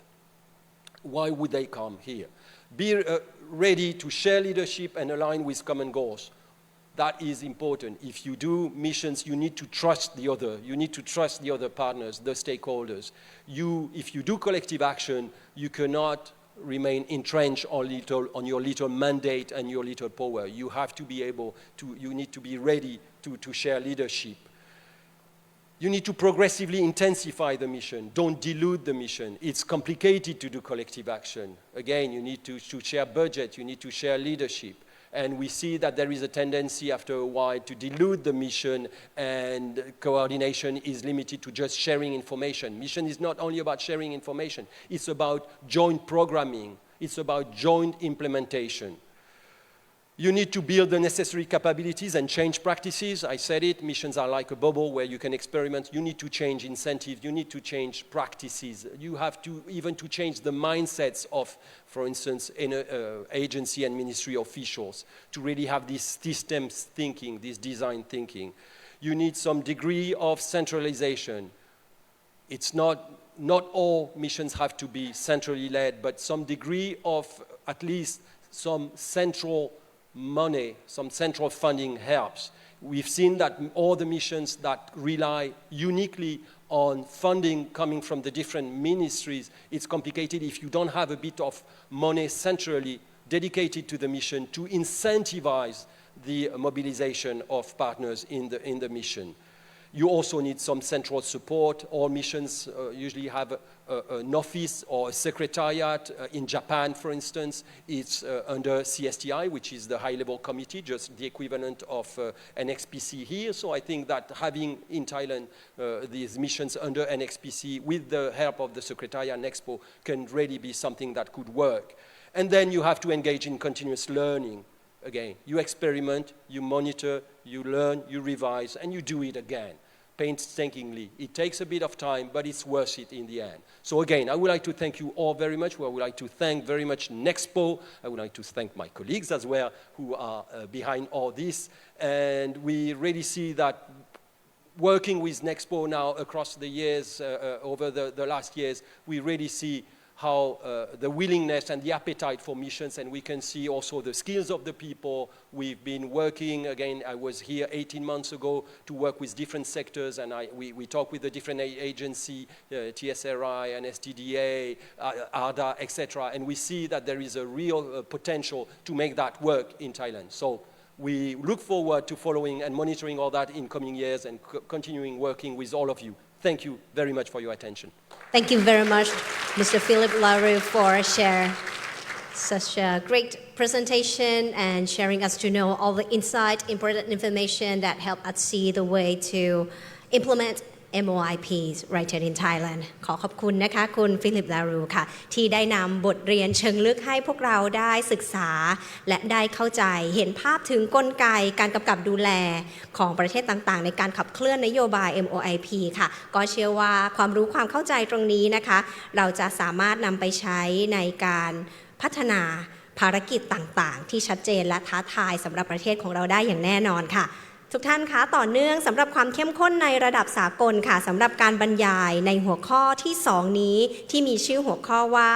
จากวิสัยทัศน์สู่การปฏิบัติภารกิจชุดโครงการและขีดความสามารถของภาครัฐค่ะโดยผู้ที่ให้การบรรยายนี้นะคะเป็นนักวิชาการด้านนโยบายนวัตกรรมที่มีอิทธิพลที่สุดคนหนึ่งของโลกค่ะเขาคือ Professor Mariana Mazzucato ค่ะผู้ก่อตั้งและผู้อำนวยการ The UCL Institute for Innovation and Public Purpose หรือชื่อย่อว่า IIPP แห่ง University College London สหราชอาณาจักรค่ะศาสตราจารย์มัตสึคาโตะค่ะเป็นผู้วางรากฐานแนวคิด MOIP และผู้ก่อตั้ง IIPP ด้านประสบการณ์ให้คำปรึกษารัฐบาลและองค์กรระหว่างประเทศมาอย่างยาวนานค่ะซึ่งศาสตราจารย์มัตสึคาโตะนะคะจะให้ทุกท่านได้กลับมาตั้งคำถามกับสิ่งที่คิดว่ารู้จักกันดีอยู่แล้วนั่นก็คือบทบาทของรัฐนั่นเองค่ะว่ายุคในที่ความท้าทายซับซ้อนขึ้นทุกวันรัฐที่ดีไม่ใช่แค่ผู้ออกกฎหรือผู้แจกทุนแต่ผู้กล้านำกล้าเลือกทิศทางและลงทุนอย่างมีเจตนาที่ชัดเจนค่ะหลังจากเซสชั่นตรงนี้นะคะเราเชื่อว่าทุกท่านจะได้เข้าใจมากยิ่งขึ้นว่าการสร้างภารกิจที่ดีนั้นต้องการอะไรมากกว่าการตั้งเป้าหมายสวยงามและภาครัฐต้องสร้างขีดความสามารถแบบใดที่จะพร้อมรับบทบาทสำคัญนั้นได้อย่างแท้จริงค่ะ ศาสตราจารย์มัตสึคาโตะนะคะมีความประสงค์ที่จะเข้าร่วมงานกับเราในวันนี้แต่เนื่องจากท่านติดภารกิจสำคัญค่ะจึงได้กรุณาจัดส่งวิดีทัศน์บันทึกการบรรยายมาแบ่งปันความรู้ให้กับพวกเราผู้เข้าร่วมงานนะคะเพราะฉะนั้นขอใช้โอกาสนี้เชิญให้ทุกท่านได้รับชมการบรรยายพิเศษจากวิดีทัศน์ที่ส่งตรงจากลอนดอนได้เลยค่ะขอเชิญรับชมค่ะ So, economic growth has not just a rate, but a direction. And I'm Mariana Mazzucato at the University College London, where I founded and direct the Institute for Innovation and Public Purpose. And I'm here to talk about directed growth. Countries all over are seeking to grow, but I don't know any country that has actually grown by talking about growth. Not only that, there's many countries that have grown, but with the wrong kind of growth. Indeed, the financial crisis itself came about through a financialized form of economic growth. And so the whole point about thinking about mission-oriented policies is how to make that direction much more explicit, but also how to make it contested. Who decides what the missions are? Who decides what kind of growth we want? And I think it can be safely assumed that what is desired is growth that is more inclusive, so shared equitably, that growth is that is sustainable, so all our different sectors from how we eat, how we move, how we build are greener, so we actually have a planet to live on. But how do we do that? And of course, it should be driven by innovation, experimentation, bottom-up creativity. So how do we do that? How do we set a direction while at the same time fostering bottom-up innovation and creativity? And this is really what I want to talk about today. So let me share my screen and begin. So mission-oriented innovation, again, is a way, a concrete way to actually think about directed growth. And the way that I've been also thinking about it is through rethinking the underlying economics that has got us into a wrong place. And the way I've talked about it in my books, these are just 4 of my recent books, is the need to rethink, redesign, even just the justification for policy itself, not about fixing markets, but shaping markets. And what does that mean for also rethinking value? So in the entrepreneurial state, I talked about how everything in our iPhones that is smart and not stupid was state funded, but that was through the military industrial complex. Somehow we don't know how to have outcomes orientation and entrepreneurship for some of the most everyday problems we have around health systems, around net zero. But that was really about debunking the narratives of the private sector as the sole creative force in the economy, when actually, again, lots of the revolutionary technologies and solutions in health, in energy, and IT have actually come from directed public investment, but also, again, fostering bottom-up innovation in the private sector. And the value of everything, question what it means for our theory of value, mission economy, which I'll be talking about today, for what it means for the design of policies, almost like a recipe book. What is it take to actually redesign our institutions, whether it's public banks or industrial strategy, to be about shaping the economy, not just fixing it, oh, as ex post, too little, too late. And in the Big Con, co-authored with my PhD student, Rosie Collington, we looked at the real need for public sector capacity and how the outsourcing we've seen over the last half century from the public sector to the private sector has hurt that capacity. We need capable companies working with capable public institutions, working together to solve today's problems. And the consultification in many ways of our public service globally is hurting that. So moving on, thinking really concretely in the Institute, where we bring together the new economic thinking, the policy practice, but also the training, thinking concretely about what it means to be outcomes oriented and to shape markets. What I want to talk about today are just, in a relatively quick way, what it means for designing policies differently, rethinking institutions and tools, whether they be procurement or public banks, the new social contract between public and private actors, participatory structures, especially in an era where there's so much distrust by citizens of governments and the business sector. How do we bring citizen voices for real to the center of these processes. And again, that need for dynamic capabilities. And one of the things we're doing in the Institute is actually creating a public sector capability index, which I'll mention briefly when I get to that. So in terms of policy design, the reason I wrote Mission Economy was the deep conviction that we would never even get to the moon today if we really were just having one side fix a market, one side de-risk, enable, facilitate. Facilitation means making something easier. We got to the moon through real ambition, even the narrative, the discourse, Kennedy saying we're doing it because it's hard, not because it's easy. That's the exact opposite of facilitating, which means making something easier. And it was very much about, being clear on what the goal was, to the moon and back in a short amount of time, but breaking it down into lots of different homework problems, which then needed this outcomes orientation to policies like procurement. And it was indeed that conviction by NASA that they wouldn't get to the moon unless they redesigned the policies that allowed them then to foster so much bottom-up innovation across many different sectors like nutrition, materials, electronics, software, because they had to solve the problems the astronauts were facing. What would they wear? How would they move? What would they eat? And it was very much due to that we ended up having all these different innovations like camera phones, baby formula, software, insulation in order to solve the different problems along the way. Had they even blown up just before getting to the moon, one could still have argued that mission was successful in terms of the dynamic spillovers. But was also interesting was what's here in red, no excess profits. NASA put at the center of all the contracts this idea that because they were also key to the moon mission, it was important to share in the rewards and not to create a sort of gambling machine, socialization of risk and privatization of rewards. And that confidence of their own role is really what also allowed them to be ambitious and negotiate what a fair contract looked like. And really the idea about mission economic thinking is what would it look like then to apply that equal ambition, this narrative of we're doing it because it's hard, not because it's easy, getting as many different actors in the system involved through bottom-up experimentation towards actually solving problems. And so this is the design here. You can see this figure that I created back in 2017. Start with the challenge. What are they? The Sustainable Development Goals. Why? Not because I say so, but every country has actually signed up to them since 2015. But we're not moving towards them. The Secretary General of the UN reminds us this every day. And the reason we haven't moved towards them is we haven't done exactly this, turning every one of those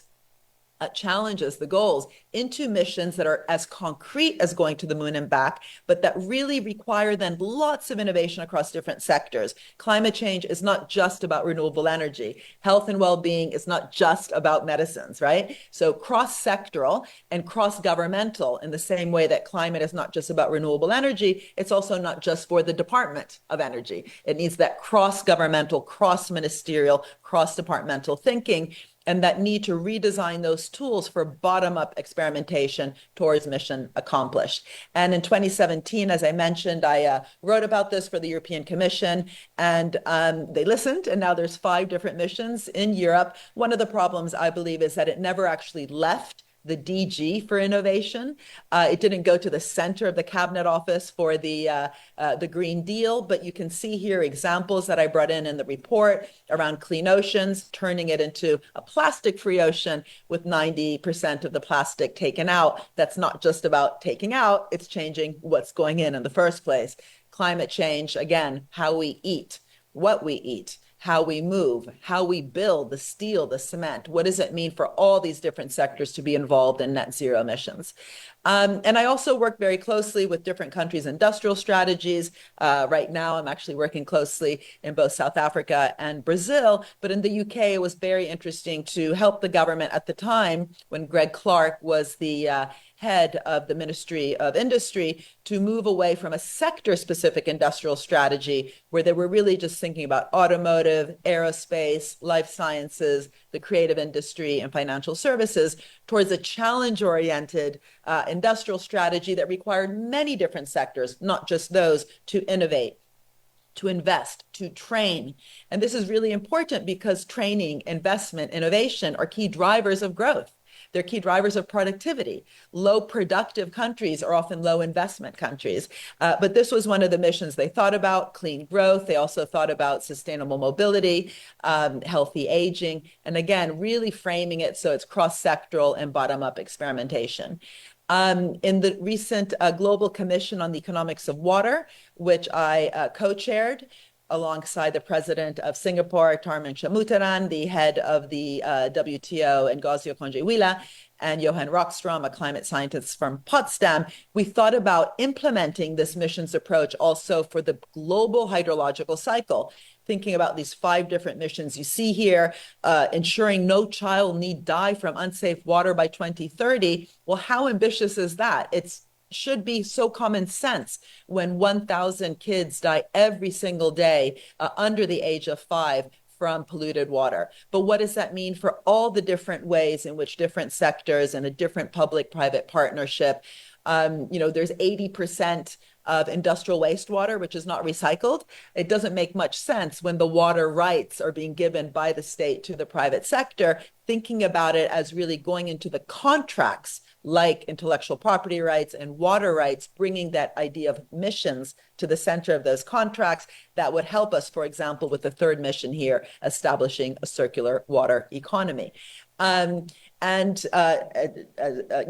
leakages and non-revenue water in half by 2030 was one of the missions we thought about. And again, putting at the center of that public-private partnership, that idea that this can only be done by actually putting the mission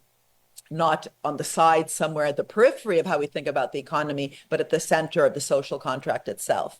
Moving on, this idea also of requiring cross-governmental approach, an all-of-government approach, thinking about, for example,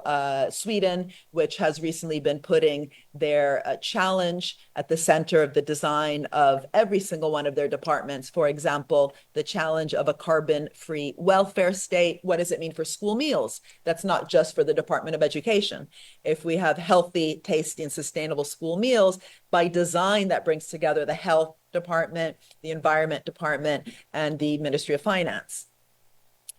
Missions have to be bold and inspirational to inspire a clear direction, ambitious while realistic, have that cross-sectoral innovation so we don't go into our silos and drive those bottom-up experiments. And I'll be brief now because I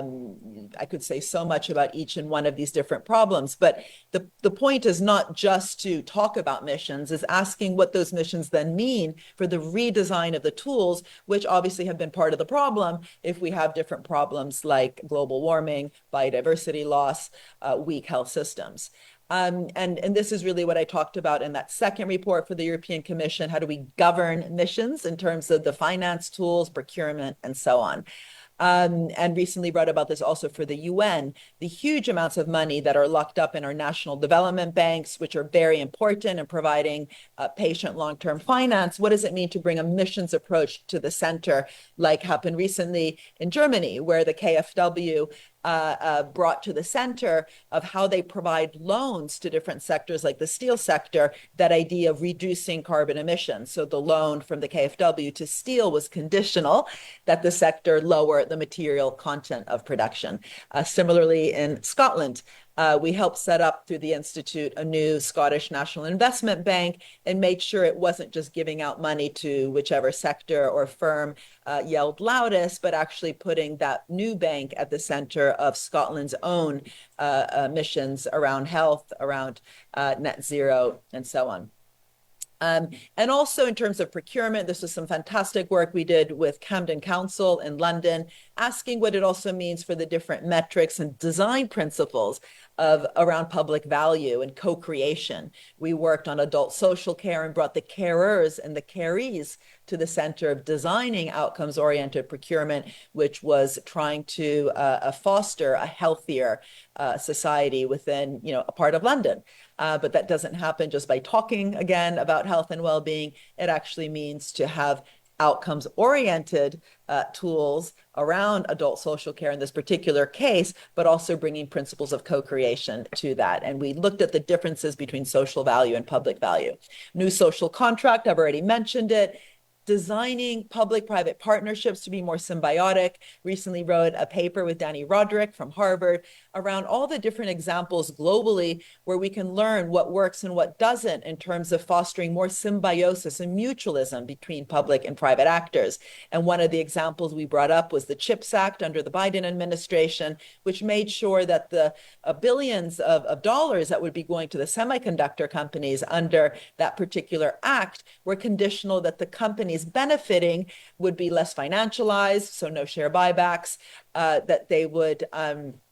use energy efficient supply chains and improve working conditions. So even though this was a semiconductor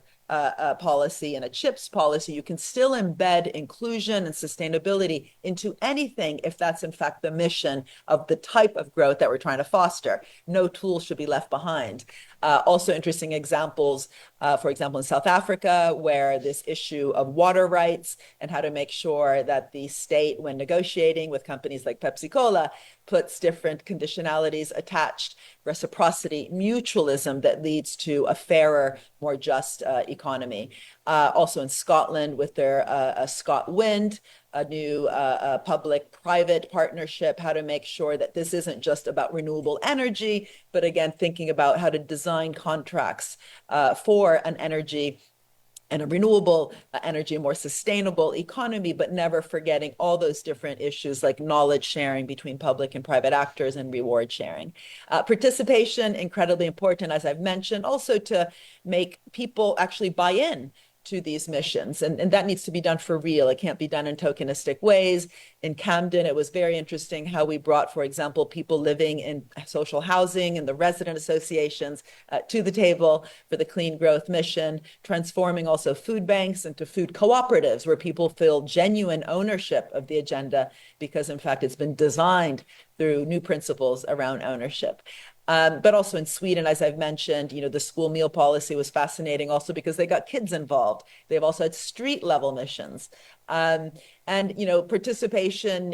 has to be done also by learning where it's been done genuinely. Today in the Amazon, for example, the indigenous communities should be at the center of any sort of Amazon fund. And there's been quite a few criticisms that they are not at the center. There's things being done at not with local communities. And, this itself is a public sector capability, empathy, listening, working with, not at, but all those different public sector capabilities that are needed. This is actually something that the head of NASA procurement mentioned back in the 1960s. He said, NASA will never be able to go to the moon again if we continue to outsource. He said, we will get captured by brochuremanship by the private sector. They didn't have PowerPoints at the time. They had shiny brochures. And what he was talking about was that in order to get to the moon, the public sector needed to work with the private sector. In fact, they did, but they wouldn't even know how to work with them or even understand their landscape and space if they continued to outsource. And it's precisely that reason that with Rosie, we wrote this recent book, The Big Con. This is Theodore Agnew, a Tory lord who recently called out in the UK that the government, he believed, had outsourced way too much during COVID and during Brexit, and feared that this was really infantilizing the civil service. And as I mentioned, we're building a public sector capability index with Bloomberg Philanthropies, but also this was on the back of a study we did with UNDP, where precisely during COVID, we found that the countries that had done the best were those who had actually invested in all sorts of capabilities like governing digital platforms because of the infodemic side of the pandemic. But that's equally true in terms of the capacities we need for protecting water, hydrological cycle, biodiversity, net zero. All these different capabilities are absolutely required for an outcomes orientation. Gov labs are super interesting globally, where that need to experiment is then embedded in the ability of civil servants also to move between departments and learn what it means to try, trial and error, by the way, there's often some failures here, to try, but to be given access to the possibility of learning through trial and error on areas like mission-oriented public banks or outcomes-oriented procurement. And here's just some examples like the Laboratorio de Gobierno in Chile. alternative ways to evaluate policies away from just cost benefit and net present value towards capturing those dynamic spillovers. This was some work we did in recent years with the Treasury, but also with BEIS, the Ministry of Industry in the United Kingdom, of really thinking through what does it mean in terms of evaluating policies that are outcomes oriented in a more dynamic way and not getting locked into these static cost benefit ways of thinking. And lastly, just to say that, doing missions means debunking those old ways of thinking that value is just created in the private sector and fixed by the public sector, but also growth is not the mission. Growth is the result if we think in a mission-oriented way due to all those investments and innovations we require economy-wide. It's not about saying there is money or there's not money. It's really about expanding productive capacity and creating that capacity, which ultimately, if it works well, brings growth, which of course then will help increase the denominator of debt to GDP. And what's interesting is, of course, we seem to find money out of thin air for military industrial complex missions, and yet always think that there's no money for the more societal ones. And it's not about top down, it's absolutely about setting directions and then fostering that bottom up innovation. Missions are not easy. It's not about facilitating, it's welcoming experimentation. So in a recent report, we really looked at all these different myths and it's important because otherwise we tend to fall back into the idea that missions are just about planning and not about society-wide experimentation. And that's why in the Institute, we also always go back to the idea of changing the narrative and crossing out these old words from de-risking to welcoming uncertainty, from fixing markets to co-creating. So we really welcome as much participation and learning with the Institute, and that's why we also have applied learning programs that we work with governments globally, but also with leaders in the private sector for a 4-week period, rethinking public purpose, creative bureaucracies, dynamic public partnerships, not boring public-private partnerships. And we would very much welcome the opportunity to work with anyone in the audience around this. We've worked recently in Brazil, in Peru, in South Africa with different UN organizations, bringing some of these lessons to the table. And thank you so much. It's been an honor to speak with you. ขอบคุณค่ะขอบคุณศาสตราจารย์มาเรนามัสคาโตนะคะที่ถึงแม้จะติดภารกิจค่ะแต่ว่าก็ได้ส่งวิดีโอบันทึกการบรรยายให้พวกเราได้รับทราบข้อมูลกันค่ะแขกผู้มีเกียรติทุกท่านคะเดี๋ยวเราจะขออนุญาตเบรกเป็นเวลาสั้นๆนะคะให้ทุกท่านได้ enjoy coffee break ทางด้านหน้าและเราจะกลับมาเริ่มการบรรยายในหัวข้อถัดไปซึ่งจะเป็นเวทีเสวนาในเวลา 10:40 นาทีค่ะท่านสามารถที่จะนำเครื่องดื่มรวมถึงอาหารว่าง coffee break มารับประทานต่อได้ที่บริเวณโต๊ะของท่านนะคะและเดี๋ยวเราจะกลับมาพบกันค่ะ 10:40 นาทีขอบพระคุณค่ะ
เรียนแขกผู้มีเกียรติทุกท่านค่ะตอนนี้ขออนุญาตเรียนเชิญทุกท่าน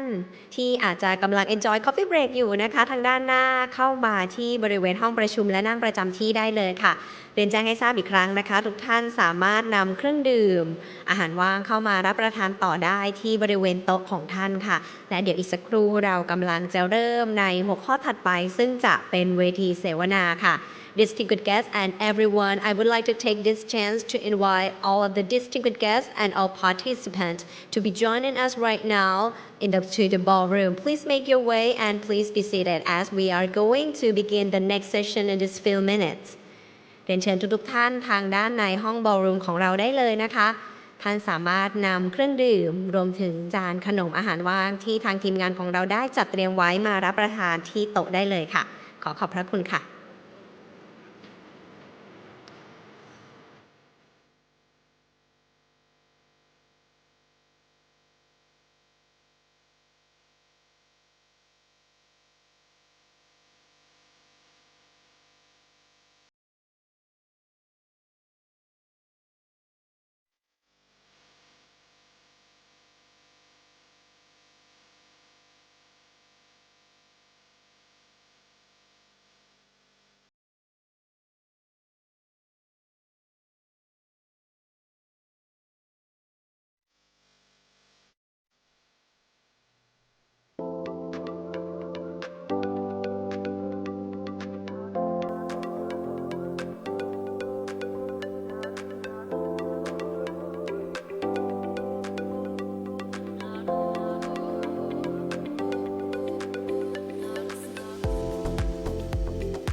สวัสดีค่ะขอต้อนรับทุกท่านกลับเข้าสู่ห้องประชุมนะคะ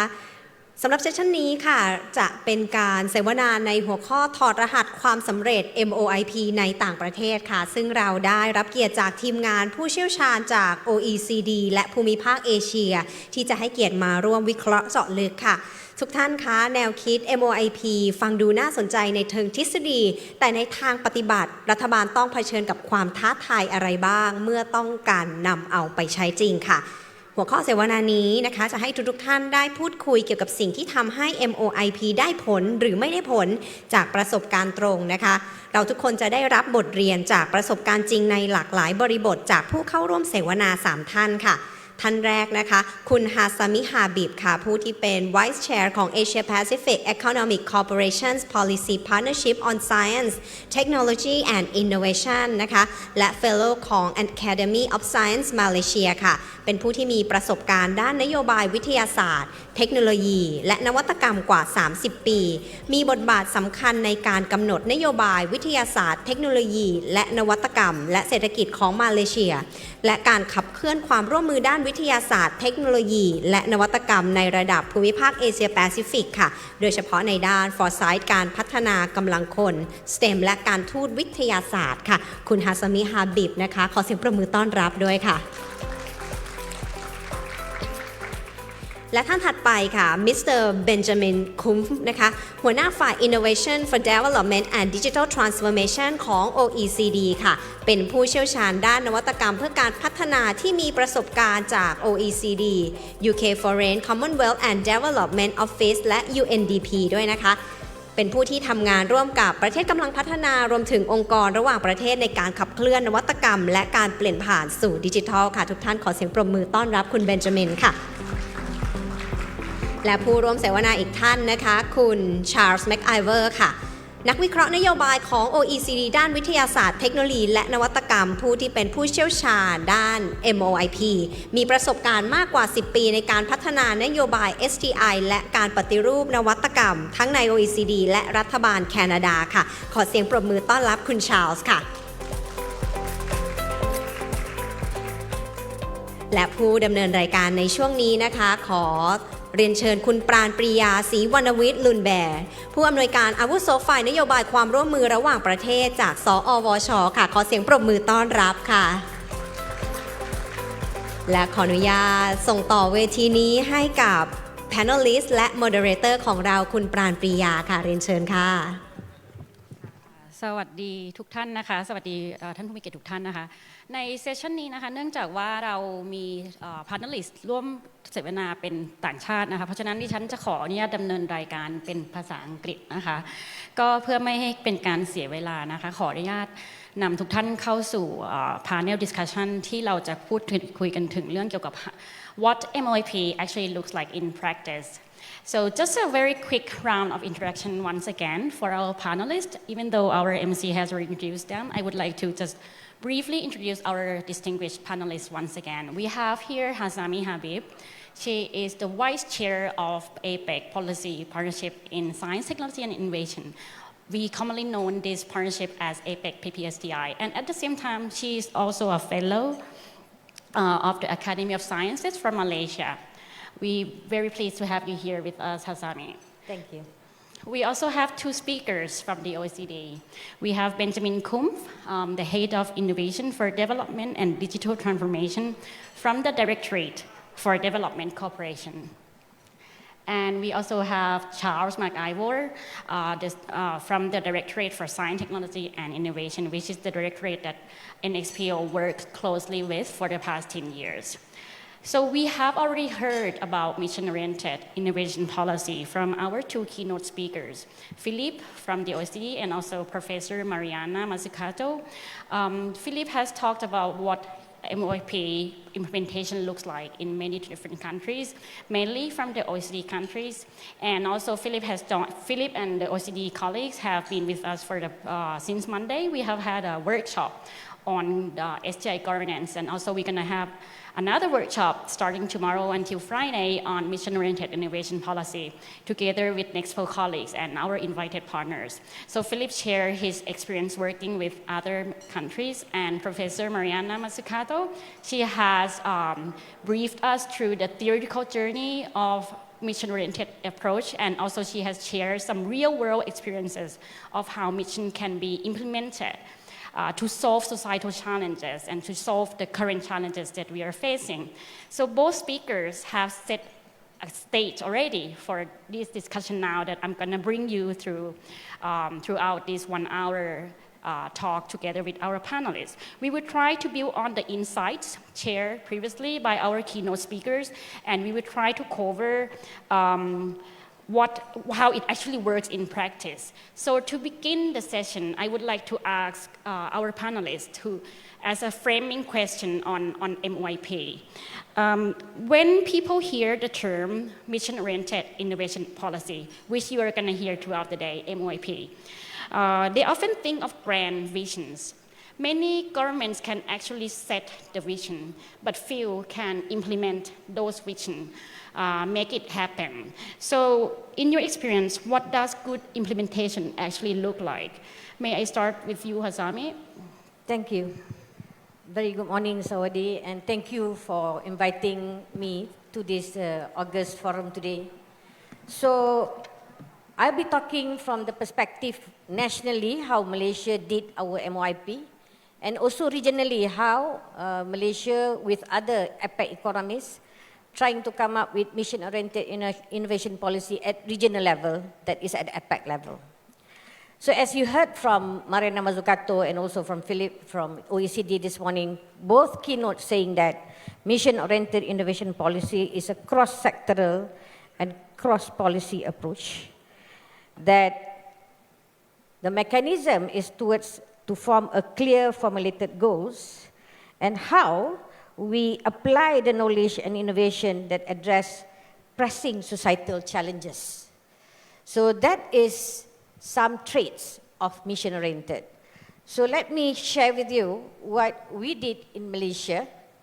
and then how we also try to implement this at regional level, but different approach. This mission hierarchy that you see on the screen is 3 phases of things that in some country like Malaysia, we already have it, but there is a missing link to connect between the mission economy and all the R&D activities that have been happening in Malaysia. So what we have here is we have system level, that is the mission economy. Then now we are creating the mission-oriented initiative, that to translate what are the grand challenges that have been put in the policy towards agreed mission by the society or stakeholder and come up with a mission-oriented initiative and translate it into innovation level, that is mission-oriented R&D innovation. So this is how we try to translate something that is grand challenges, or we call it missions, national missions, towards actions. And Academy, as a thought leader in science and technology, we are a statutory body under the Ministry of Science, Technology, and Innovations of Malaysia. So what we do is we become the intermediaries connecting all these ministries for them to understand what missions that you want to approach. We have many policies in Malaysia, more than 50 plus active policy that is related to science and technology. And each policy have their own missions and visions. But how to have a common missions that all ministries cross-cutting agreed upon it, and then translate it into a mission initiative, and then how to implement it under the mission-oriented R&D. So that is how we did it, for us to have directions from the system level, and then come up with the clear missions, and then come into the mission R&D that we have done. So what we did in Malaysia, we don't start from T0. We have done a lot of R&D. But how do we take stock what we have done and see where are the gaps in order to achieve the mission initiative? We also tackle the policy issues, incentive issues, people issues, systemic issues that need to be tackled upon in order to achieve the mission economy and mission initiative mission that we have cut across clear. We also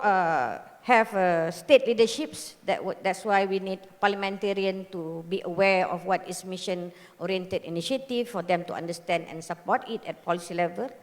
We also have a time-bound kind of mission-oriented that we do at national level. Now, our cabinet just approved 7 mission-oriented initiatives in Malaysia for us to kickstart. And then we also coming up with the portfolio approach of each R&D that we want to do. So these are all the steps, as you can see. And in the screen, you can see these are the 7 missions that Malaysian government has agreed upon. And it's not coming from academy, but it's coming from the whole stakeholder engagement that we have done in each sector for them to agree upon. And now we are putting it in phases. For example, food sovereignty and security, we have 3 sectors that we want to tackle, and we put it in phases and time-bound for us to achieve towards it. So that is some of the, but all this cannot be done if we don't have the mission-oriented mindset. So from our experience, the most challenging to frame mission-oriented in a national level and regional level is the change of mindset, because we are so used to do R&D for the sake of publications,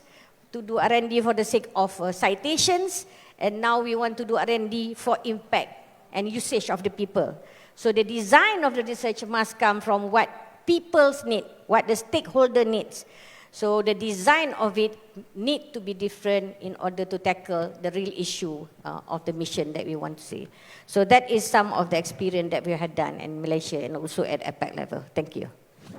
Thank you very much, Hasami. Benjamin, can we turn to you now? Thank you. I will speak on mainly emerging mission practices in middle-income countries. And I want to pick up, in response to your question, what does good implementation look like, from Hasami, and underscore the first point. What we have been seeing as a real important condition for successful implementation is a radical commitment to learning, meaning whole of government, whole of society approaches are not new in none of these countries. When top leadership, but also the relevant institutions, implement such a radical commitment to learning, they really take stock. What has worked so far in terms of coordination cross-government, in terms of working with the private sector, in terms of stimulating our domestic private sector, and take on good practices, but really critically take stock on where are gaps. And then let's lead to the design of potentially new institutions, new coordination mechanisms, or utilizing existing ones. But we are not starting from scratch, and this radical commitment from learning needs to be reiterated from the top continuously and put into action by including the civil servants, but the relevant institutions throughout the mission cycle. The second one is what we've seen makes for good implementation, and it follows this radical commitment to learning, is a gap analysis, particularly along the 3 dimensions of public sector capabilities, the domestic innovation ecosystem maturity, and in a lot of emerging economies where development institutions and multilateral development banks and other international financial institutions play a role in the support of financing and implementing the mission, also the dynamics of the international development sector. And what we've seen is it's really important to be clear where there are gaps, identify them ex ante, not ex post, and design accordingly to address those gaps. Thirdly, what we have seen is the relevance of stewardship. That can be a dedicated institution, but equally important is what we've seen, the outsized relevance of individuals who have political clout, who are able to navigate the different governmental institutions, who might be able to work across these 12 institutions that we are seeing on the screen, and who can successfully work on getting the mission done. And this is linked to the last point that I'll mention, to successful portfolio management. We've heard about the relevance of systems thinking. That means we have to draw system boundaries. We cannot work on everything. Again, mission work doesn't start from scratch. There is existing work. So it's really relevant to take stock of the major policies, initiative programs, investments that are underway from the public but also the private sector. And then set up a mechanism to bring those into a portfolio that cannot be centrally managed, but dynamically managed in the sense that it's clear where are solutions that need to be further scaled, where are innovation needs, how can we stimulate different actors to invest in these innovations, and how can we dynamically manage this portfolio? And I'll expand on what this means in practice a bit later. Thank you very much, Benjamin. Charles? Great, thank you very much. So I think there are three factors for me that help you go from you've set a big goal to successful implementation. The first is that you unpack that goal in what we call a theory of change, but it could be some sort of other strategic agenda. It's great to have your headline objective about what you're trying to achieve, but if you don't talk about the sub-objectives and who's going to be responsible for actually delivering on those, what are the assumptions for what the activities are going to result in, and what types of interventions you're going to use, then it really doesn't, I think, fully capture the mission-oriented approach. You need to have this plan, and this requires time and effort to develop, but it's really important to look at not just what you're going to achieve, but how you're going to achieve that. And so I think that's the first thing. The second thing that's key for implementation is having sufficient commitment from stakeholders. If you don't have the relevant people in the room bought into actually achieving the goal, then you're not going to achieve that goal. And I think we'll talk soon about mobilization and the different ways to do that successfully. But that buy-in from the relevant stakeholders is critical. And then same with access to the relevant policy mix in order to achieve those goals. This can grow over time. We talk a lot about sequencing of interventions. You might start by de-risking a new sector and supporting research and development. But in order to actually reach your mission objectives, you need to move from what's often a large number of experiments to doubling down on some of the things that work. And this requires regulatory changes, it requires support for deployment, for the underlying infrastructure and skills to actually make that achievable. And so I think a robust policy mix is the third thing that I would add. Thank you. Thank you very much, Charles. So we have heard the big picture on what good implementation of MOIP actually look like. I would like to walk us back one step back on the design stage, because the design is also very important. We cannot rush the design. We heard that already from our keynote speakers. So I would like to start with you again, Hazami. You are closely involved with the APEC PPSTI partnership and also in policy planning in Malaysia. Could you share how policymakers can balance the ambition between the feasibility and the ambitions that they have when they define the mission? And also, could you also please share, in multilateral partnership, like in APEC, where each economy has their own interest, how do we balance this in this large partnership, international dimension? Thank you. First thing, when we want to set, be it at national level or regional level, we need to understand the landscape. We need to understand what is the issues. So we need to do a lot of stakeholder engagements. That is the first thing. If you don't engage to the people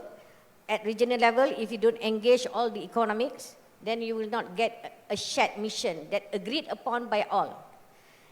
First, the criteria of a mission is you need to map out, understand the situation, and start doing the engagement, understand what are the missions, shared mission that will be agreed upon by all players.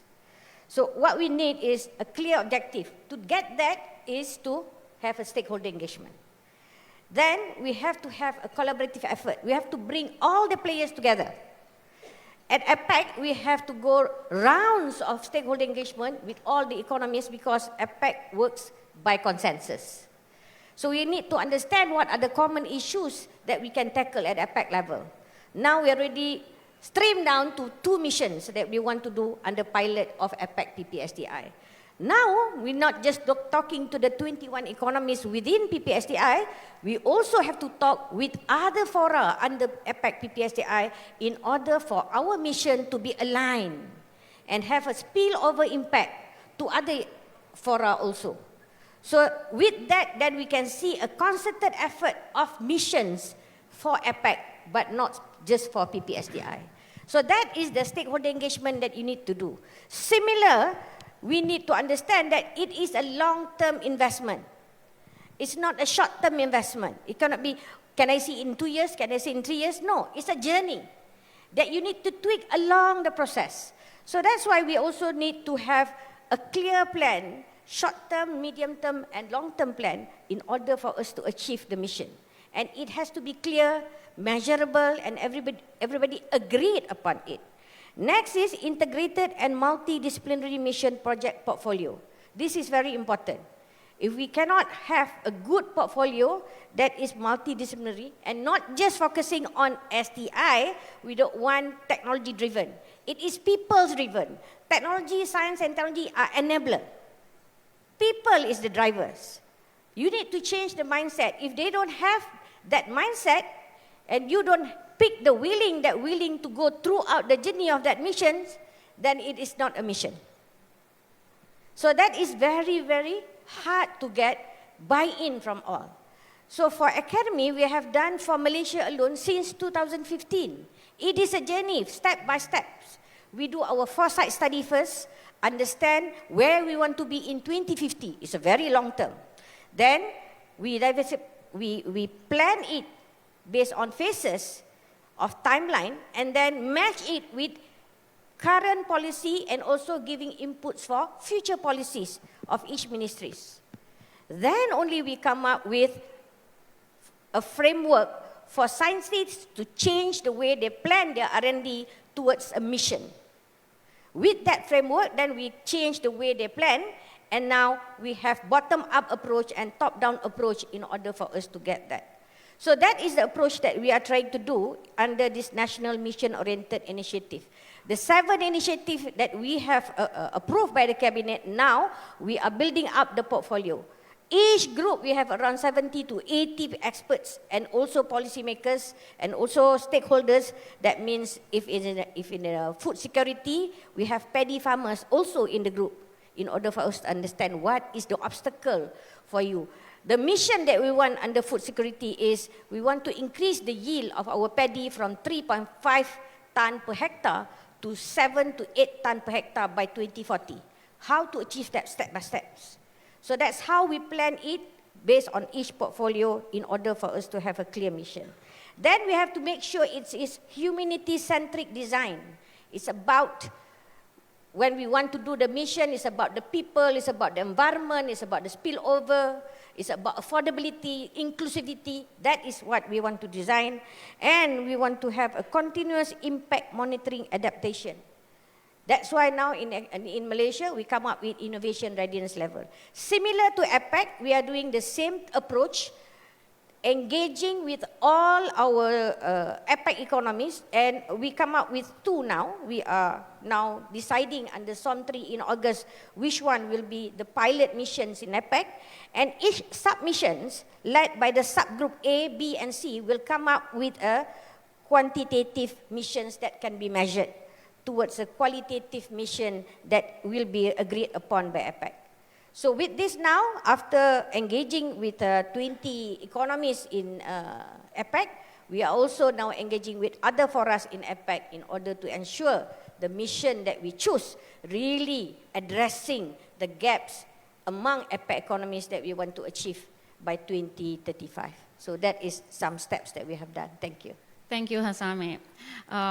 Well, you mentioned that APEC works by consensus, and there are about 20 economies in APEC. So, Benjamin, I would like to phrase this question for you as well. OECD has almost 40 countries as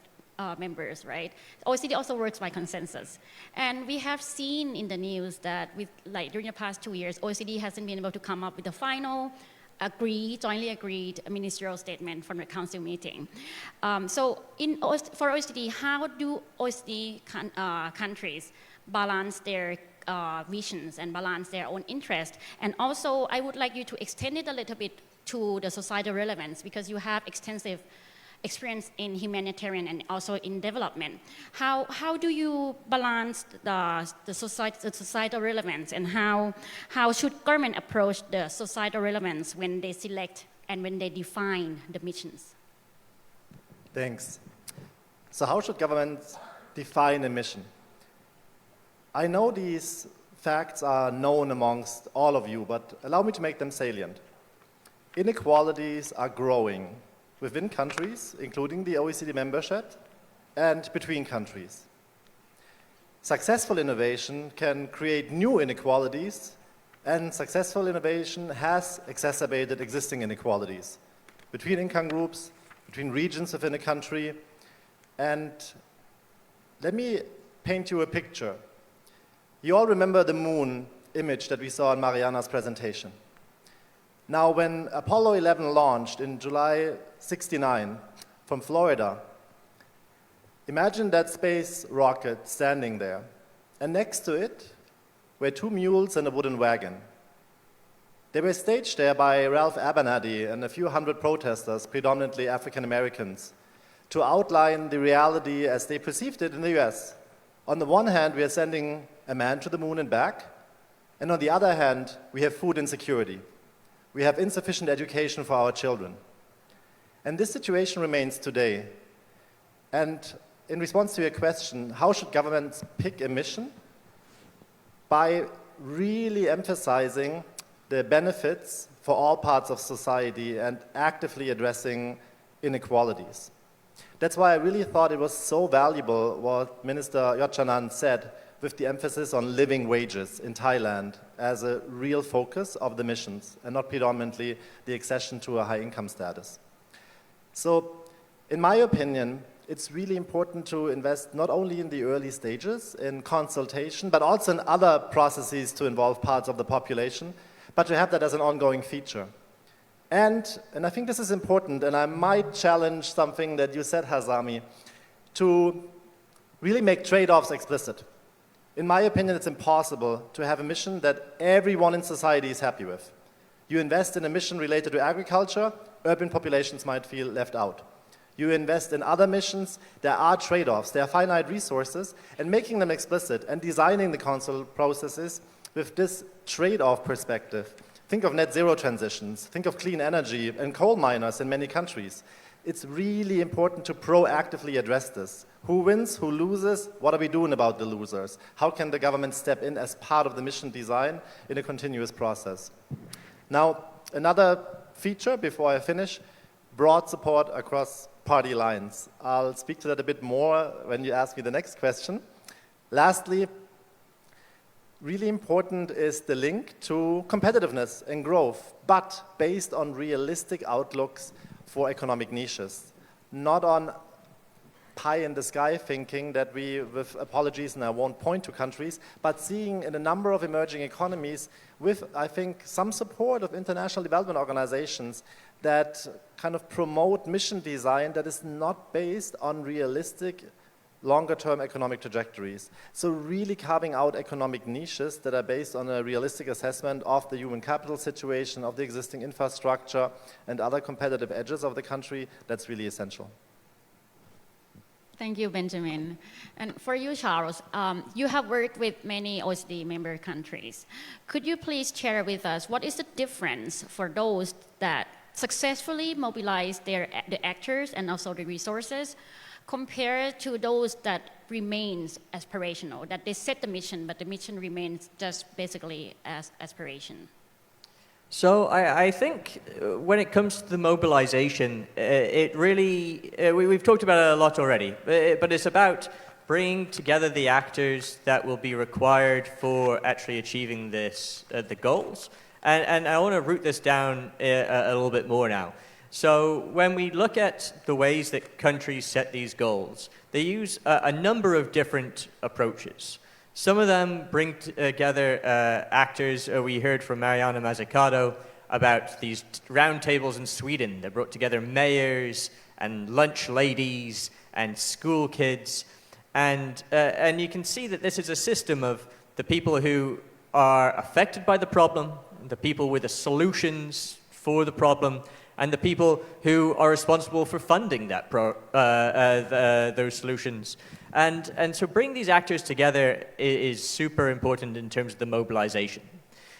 But many countries, it's about balancing what's happening today with what the future can look like. And so using these systems thinking and the design thinking workshops are important for understanding who are the actors here and now. But then it's also about looking to the future. And so we look at Korea, which has this foresight exercise that happens every 5 years. And this is incredibly informative for many of its science and technology policies, as well as informing its mission designs. They look at what will be the future of societal challenges. What are the things that we will be needing to address, not tomorrow, but in 5 or 10 years' time? And what types of missions do we need to be setting in order to preempt some of these challenges from emerging? They also use things like big data analytics and citizen sentiment analysis, where they look at what do people really care about. They go into social media and look through the news, and this is incredibly informative for identifying societal challenges that matter to the people. And this type of inspirational goals then we hope will mobilize more people, get more people excited about actually contributing to them. We also see the importance of institutionalizing these commitments to the goals. And so in some countries, this is about institutionalizing the stakeholder commitments. So in the United Kingdom, before they set their mission goals, they understood that there would be a few key sectors that would be responsible for co-financing the government's work on these areas. And they said, they talked to the aerospace industry, they talked to the construction industry, and they said, if we set missions in these areas, what amount of co-investment would you be willing to put forward? And they had these formal agreements with the private sector regarding the types of co-funding that they would put before these missions were established. But these types of institutional arrangements can also be set up with government. We've been talking the last few days with our NXPO colleagues about examples from Austria and the Netherlands and from the United Kingdom, where they have formal agreements with the different parts of government that will be essential in driving the use of these technologies and contributing their resources to actually make the missions achievable. In the United Kingdom, they have these new mission-oriented acceleration programs where they are doing the R&D, and this is a big part of it, but they've identified the ministries that will be essential for changing regulations or procuring the technologies. And they've created these pull-through plans, which are, again, formal agreements with these ministries that they will do those things. It's not some hope that that will happen in the future. They've secured the commitment, that early buy-on. And so this institutionalization, I think, is also very important in terms of making sure that those actors will be in place when the missions mature. Thank you. Thank you, Charles. It is important to set the aspiration, to set the mission, but it is equally important to mobilize the actors around it as well. Now I would like to move on to another aspect of mission, on governance. So for mission to be successful, we have to mobilize different actors. We have to involve government, business, academia, and also the civil society. So the governance is like extremely crucial in this. I would like to now ask you first, Charles, on what roles should the state play in convening these actors, and at the same time, how can the state deal with the powerful interests that come from the top? And before you give your answer, I would like to also encourage our audience. If you have any question, please do raise your hand. We will bring you the microphone. Or if you prefer to write down your question on a piece of paper and hand it to me, you are very welcome. You can ask the answer in either Thai or English. So now back to you, Charles. I will repeat the question again. What role should the state play in convening the actors while at the same time avoiding the capture by powerful interests that may come from the top? So I think that with some of the things that we hear about missions, people are worried that it will reinforce existing power dynamics and these existing inequalities. But a lot of the time, people struggle to actually mobilize actors in the first place. And so often it's important for the government to mobilize who's there, who's already willing. We talked to the Australian government, and they had one mission. It was in the mining and mineral sector. So you can imagine it just requires the change of, I think in Australia it was 4 big actors. If they had 4 big mining and mineral companies change their behavior, they would realize their mission goals. But talking to them, only 2 of them were willing. And so they said, okay, if this is who's here right now, this is who we will start to play ball with. And they, as soon as the work got underway, the other 2 got, I'm not sure if FOMO, the fear of missing out, translates in Thai. But the other 2 were worried that that their competitors were going to gain some advantage in mining and minerals in the future. And so they joined the coalition later on. And so I think it's about, one, being open to those sorts of new partners to join, and not just locking in the governance at the get-go, but as the work progresses and evidence makes the case for the mission goals, to continue to allow people to join. We also hear about this idea of creating network governance, and so this is where you would create implementation networks to support the building of coalitions of the private sector. So the government often has the same groups of people that it works with quite regularly, and we heard that this sometimes happens here in Thailand, where lots of the consultations happen with the same groups of experts, the same industries. And so in order to widen that net and to bring more people in to support the mission goals, some countries have used this ecosystem-based approach, where they will run a competition saying, come to us with your visions. And sometimes it's open, and sometimes the government says, these are the 4 areas we would like to see visions under, but we're open to how the private sector and academia would solve them.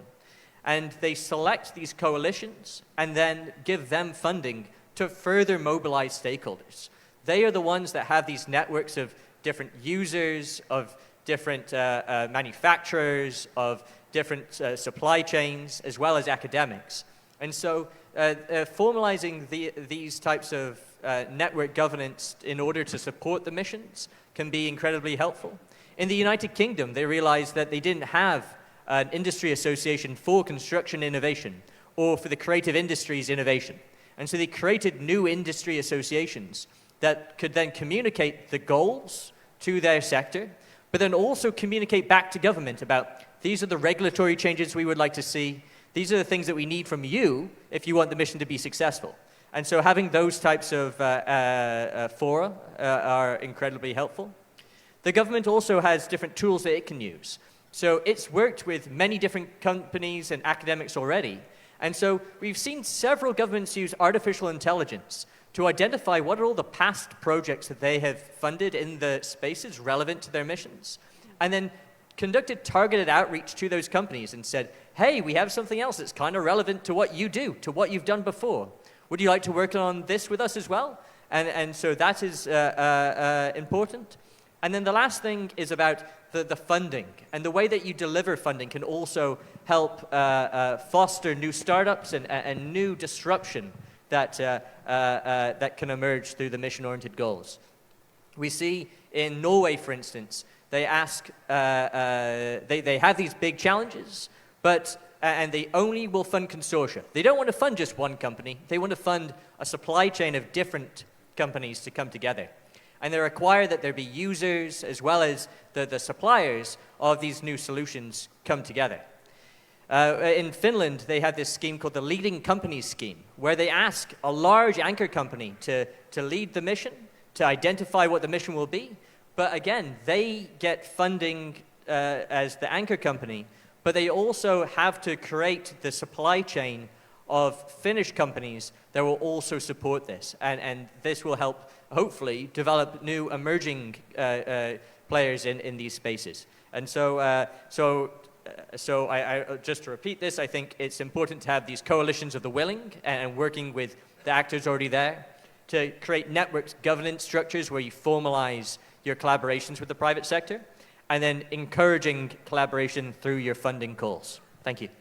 Thank you. I haven't thought of FOMO in this context, but surely fear of missing out does apply in this as well, in the framing of the mission and in the national government context. Now, let me turn to you, Benjamin. Looking internationally,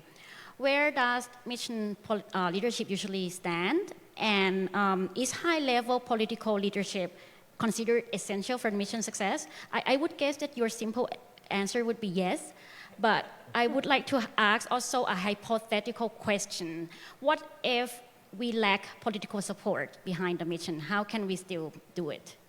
If Minister Yochanan is still here, I would like to ask him the same question, but he's not here, so maybe you can answer from the OECD perspective. The short answer is yes, and if it's lacking, then in the initial phase at least, I would say a mission approach is not the right one, because it really does require top leadership for that coordination across sectors, ministries, but also in terms of the vertical coordination between the center and regions, provinces. And without top leadership support, this is very unlikely to happen in an effective manner at least. So my answer to this is then it shouldn't be a mission. However, what I do think is really important is to design a mission with the anticipation that the degree of political support will change throughout the course. As Hassami said, missions require a long time, and I think that's really important also for all of us as mission practitioners to underscore this. Let's just think of the evidence base on how long solutions need to unfold impact at sustainable scale, meaning at the scale of need to the largest degree and also sustainable business models, so not dependent on, for example, public grant funding. And what we know from sectors such as digital health or digital agriculture for middle-income countries is the time frame is 10 to often 15 years for distinct solutions as part of a mission portfolio to unfold impact at scale. So managing that expectation that this is, just as Hassami said, a longer-term endeavor. And it's very likely that priorities will change because administrations might change, because, as Charles said, new emerging topics arise. And also, frankly, because often we're dealing with political leadership that's interested rather in short-term quick wins with a view to the next election. And then sometimes we also deal with leadership that are affected by cognitive biases that we all have as individuals. One of them is the availability heuristic, meaning information that we just learned seems to be more important than things we have learned in the past. And I'm sure if you have dealt, particularly with senior leadership, you have seen this. They just came across a news article about the importance of this technology, and suddenly this technology seems to be the most important thing. So building in the anticipation that the degree of political support will change over the mission cycle is really important. What can be done about it? Invest in embedding mission objectives in laws as much as possible. Setting up institutions with longevity strategies and plans as much as possible. And looking at financing opportunities that have also longer-term horizons as much as possible. Obviously, all of them are a challenge, but I think that as a design principle is really important. Before I conclude, allow me to go back to a point that you asked Charles,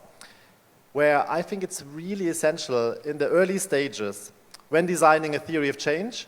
to ask collectively, how do we assume change happens? And very often, I would argue, those assumptions are built on an understanding that it's a rather technical process as opposed to a deeply political process. And what's very often missing in a good theory of change are assumptions about the pushback from different parts of industry. Again, think of net zero. And we see right now, and again, I won't name names of the countries, but big gas and oil companies that formally engage in net zero emissions but de facto undermine it with different tactics. We see missions that are focused on better health outcomes for all, and we see large international companies pushing actively against this to defend their interests. And I think this common understanding collectively for us that innovation is political, changes are political, and we have to think about the different forms of pushback and not put them in a risk register, but in our theory of change and manage for them. I think it's a really important part of good mission design and implementation. Thank you. And this links nicely to what I'm about to ask Hassami as well. So Hassami, you talked about different missions in Malaysia. You have given quite a few examples. And it seems like you have to mobilize many different ministries, many different actors around this to make it happen. So in Malaysia, What role do central coordinating bodies play in aligning ministries around the common national objectives? And in order to overcome the ministerial silos, which I'm sure Malaysia is also experiencing and Thailand is as well, what mechanisms actually work to overcome the silos? Thank you. I think this is a very pertinent question and very important to make this thing move. First, in the academy, since 2010, we try to understand our landscape. Is it different than others? Sometimes what works in Korea, or what works in Japan or in UK, doesn't work in Malaysia. Because our landscape is a bit different than others. So, as you can see on the slides, Malaysia have a very complex national science, technology, innovation, and economy landscape. Since 2020, academy has been mooting and government has been accepting science and technology agenda must be aligned with the economic agenda. So we are no longer planned in silo of science and technology one track and then economy another track. We combine it now. So we put it science, technology, innovation, and economy. Then understanding the landscape. In Malaysia alone, 96 active science, technology, innovation, economy policy across 27 ministries. Understanding this, there are 27 ministries, 27 silos with their own missions. Then we have 30 national councils, 13 of it chaired by Prime Minister, 17 chaired by respected ministers. And these councils does not talk to each other. They make decisions. We table this to the cabinet for them to understand. Because once you are in the system, you don't feel it. But once you see in a bigger picture, then only you see, oh yes, we have 30 council. How to talk to each other? Because each council make decisions. And we spend money, we put resources. How to talk to each other? We have to understand this landscape first. Then we said, who are the researchers? In Malaysia, we target 130 researchers per 10,000 workforce. Now we only have 55 per 10,000. Below what we expect, we have to plan more. But how to do that? If we want to increase our gross expenditure in R&D to 2.5%, do we have the players? Who is going to spend it impactfully? Understand that. Then we have more than 1.1 million small, medium, macro enterprises.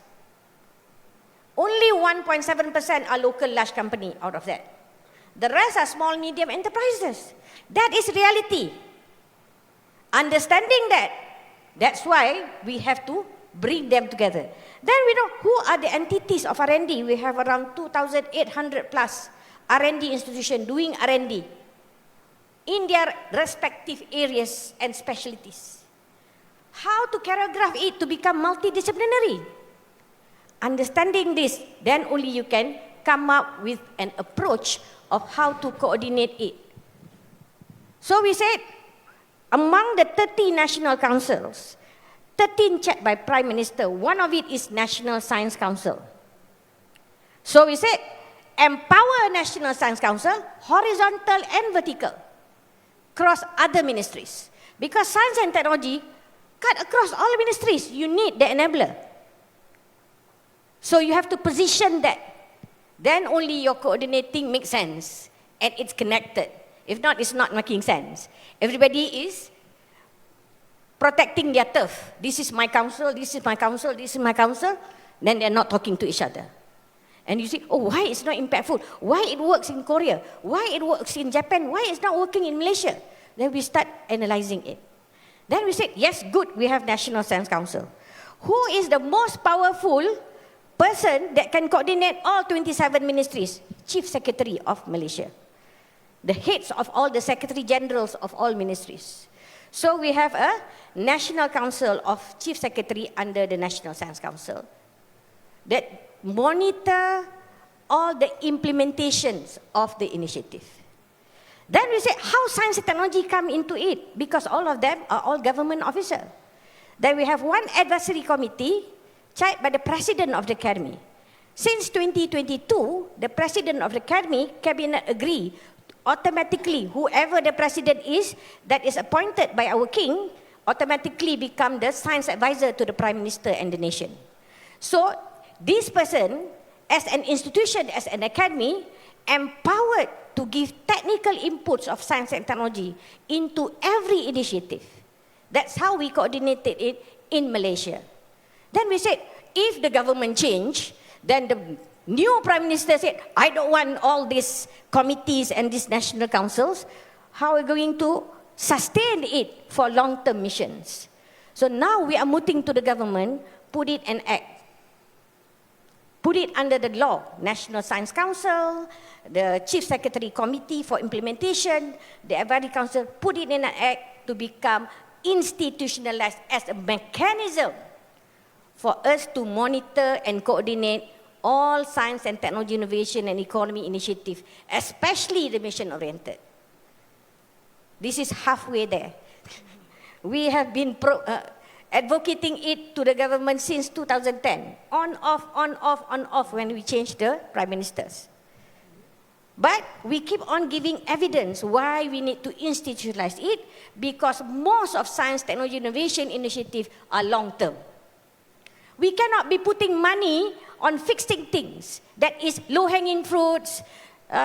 quick wins. That is all just fixing things, but we are not changing or transform the ecosystem of what we want to achieve. So we study in Korea, they have over 100 act. Government come and go, but things, the system, the mechanism stays. So I said, why cannot we can't do that? So we are advocating now,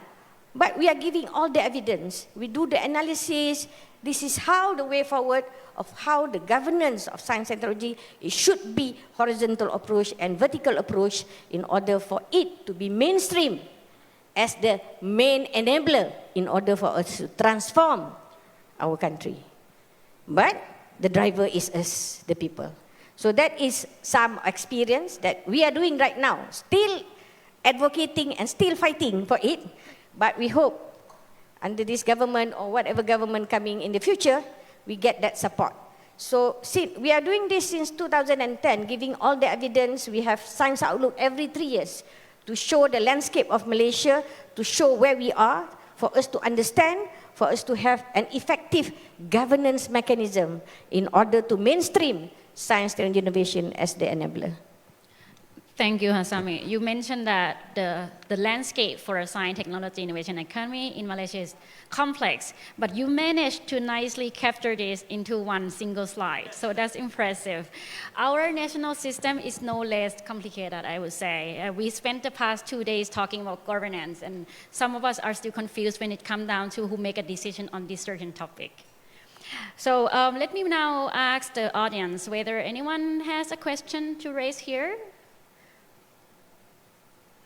If not, I will move on. Okay, we actually have a few questions. Let's see how much time we have. May I invite the lady here on the second row first? Please. Yeah, we will collect all 3 questions now. I saw 3 hands raised, and then we will get back to all 3 questions at once. So please could you introduce yourself as well? Thank you very much. Thank you very much. Imanudom Kesmali. I'm a senior advisor from the Institute of Nutrition, Mahidol University, but I'm part of the member of the Policy Council of this ministry. I think that this is a very, very good forum and platform, and thank you for sharing. One of the things about Thailand, and I think that the complex is great. The issue about ministries coming together in a meeting doesn't always mean a buy-in. You can have any structure that put people together, but you can't quote that they really would support the things you do. And I think that the important things about bringing MOIP to Thailand is that it should not sit at the Ministry of Health, of Higher Education, Science, Technology, Innovation. It has to go across the board. So the whole of government has to buy in. But I think one of the things that to make that longer term is how do we instill that across the whole of society that are involved in being able to support this idea that we should not spend the tax money of the population in something for a quick fix, and that the country will be in jeopardy. So how have you seen that that could be done? It takes, I would say, to myself, I think this morning, the two things that I think are very much the elephants in the room is the mindset and the capacity that has to go hand in hand in order in every sector about the understanding of what this means for a future of a country. So any advice on that? Thank you very much. Thank you very much, Atanimon. Dr. Padarapong, could you also introduce yourself quickly? Okay, I'm Pat Parapong. I'm teaching Science, Technology, Innovation Policy at National Graduate Institute for Policy Studies in Japan, or GRIPS. I think what you said make a lot of sense, but trying to make a comparison between Japan and Thailand, I have been living in Japan for 15 years, and I can see that in Japan, we change our prime minister very, very frequently, but the policy continue. I think the policy is very much in place. It's continued by bureaucrats, has been set by Council of Science, Technology, Innovation, and carried out by respective ministry, especially METI. But in Thailand, it's not the same, actually. The bad policy continue. The good policy never happened because the coalition of unwilling is much more powerful than the coalition of willing. This is the fact of this country. So it cannot change at all, right? So how can you solve this problem? Bureaucracy is not that great as compared to Japan. It's weak and fragmented. Politicians, never mind talking about them, right? They are going to be willing only when they have direct benefit, right? Just put it bluntly like this. So how can we move forward in this kind of thing that the context of developing country like Thailand, the coalition of unwilling is much more powerful than the coalition of willing. And by not doing any new mission, it's better for them. They can live on by having the same status. So protecting the status quo is beneficial, even though it's not good for the whole country in the future, right? So that is the fact. So I just want to place this kind of question to all of you. Maybe it's very challenging, but hopefully you can share your perspective on that. Thank you. Thank you, Dr. Patarapong. And may I collect the last answer now before? Okay, we have last two answers. I will collect now the last two answers before I invite our panelists to answer. Nathasit from Mahidol University follows Dr. Patarapong comment, and my question is direct to Masami. As you also addressed the last questions about tools and mechanisms to help synchronizing efforts across ministry. My question is, what's the consequence or the penalty if they not follow? Thank you very much. And may I now have the last question, please, from the gentleman here?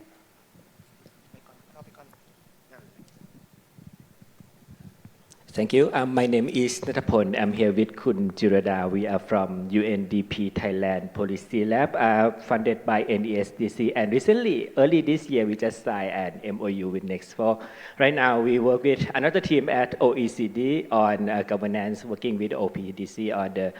public service. But we work a lot with the government sector, apply human-centered approach, and quoting Benjamin, putting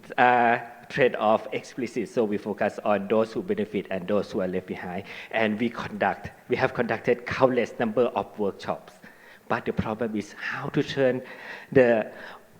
translating from the workshops, from the many workshops, many events into real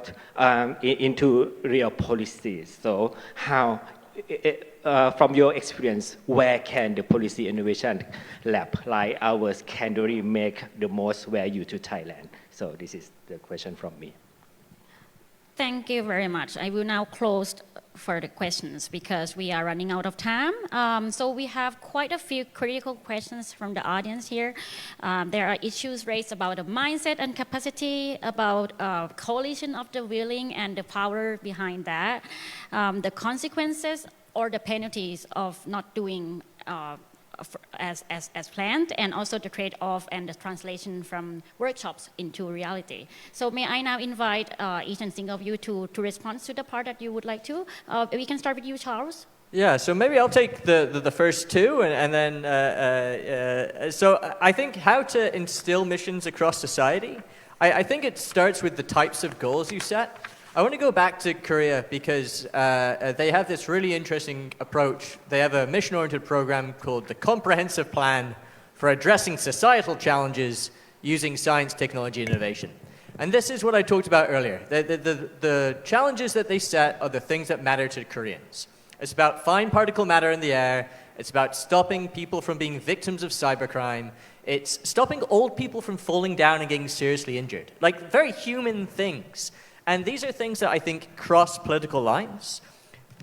We also hear the importance of narratives and creating different narratives for the government depending who you're talking to. If you're talking to a business, the value of taking part in a mission is very different than when you're talking to a citizen. And so the UK hired journalists to help develop different narratives for different missions. And then we hear about the ongoing drumbeat of engagement. It's not just about engaging when you set the missions, but ongoing drumbeat throughout implementation, continuing to get people to get involved. When it comes to political cycles, we hear, again, I like Korea's use of legislation. This is something that the same plan on addressing societal issues is now its fourth iteration because it's had this legislative mandate that it gets updated every 5 years.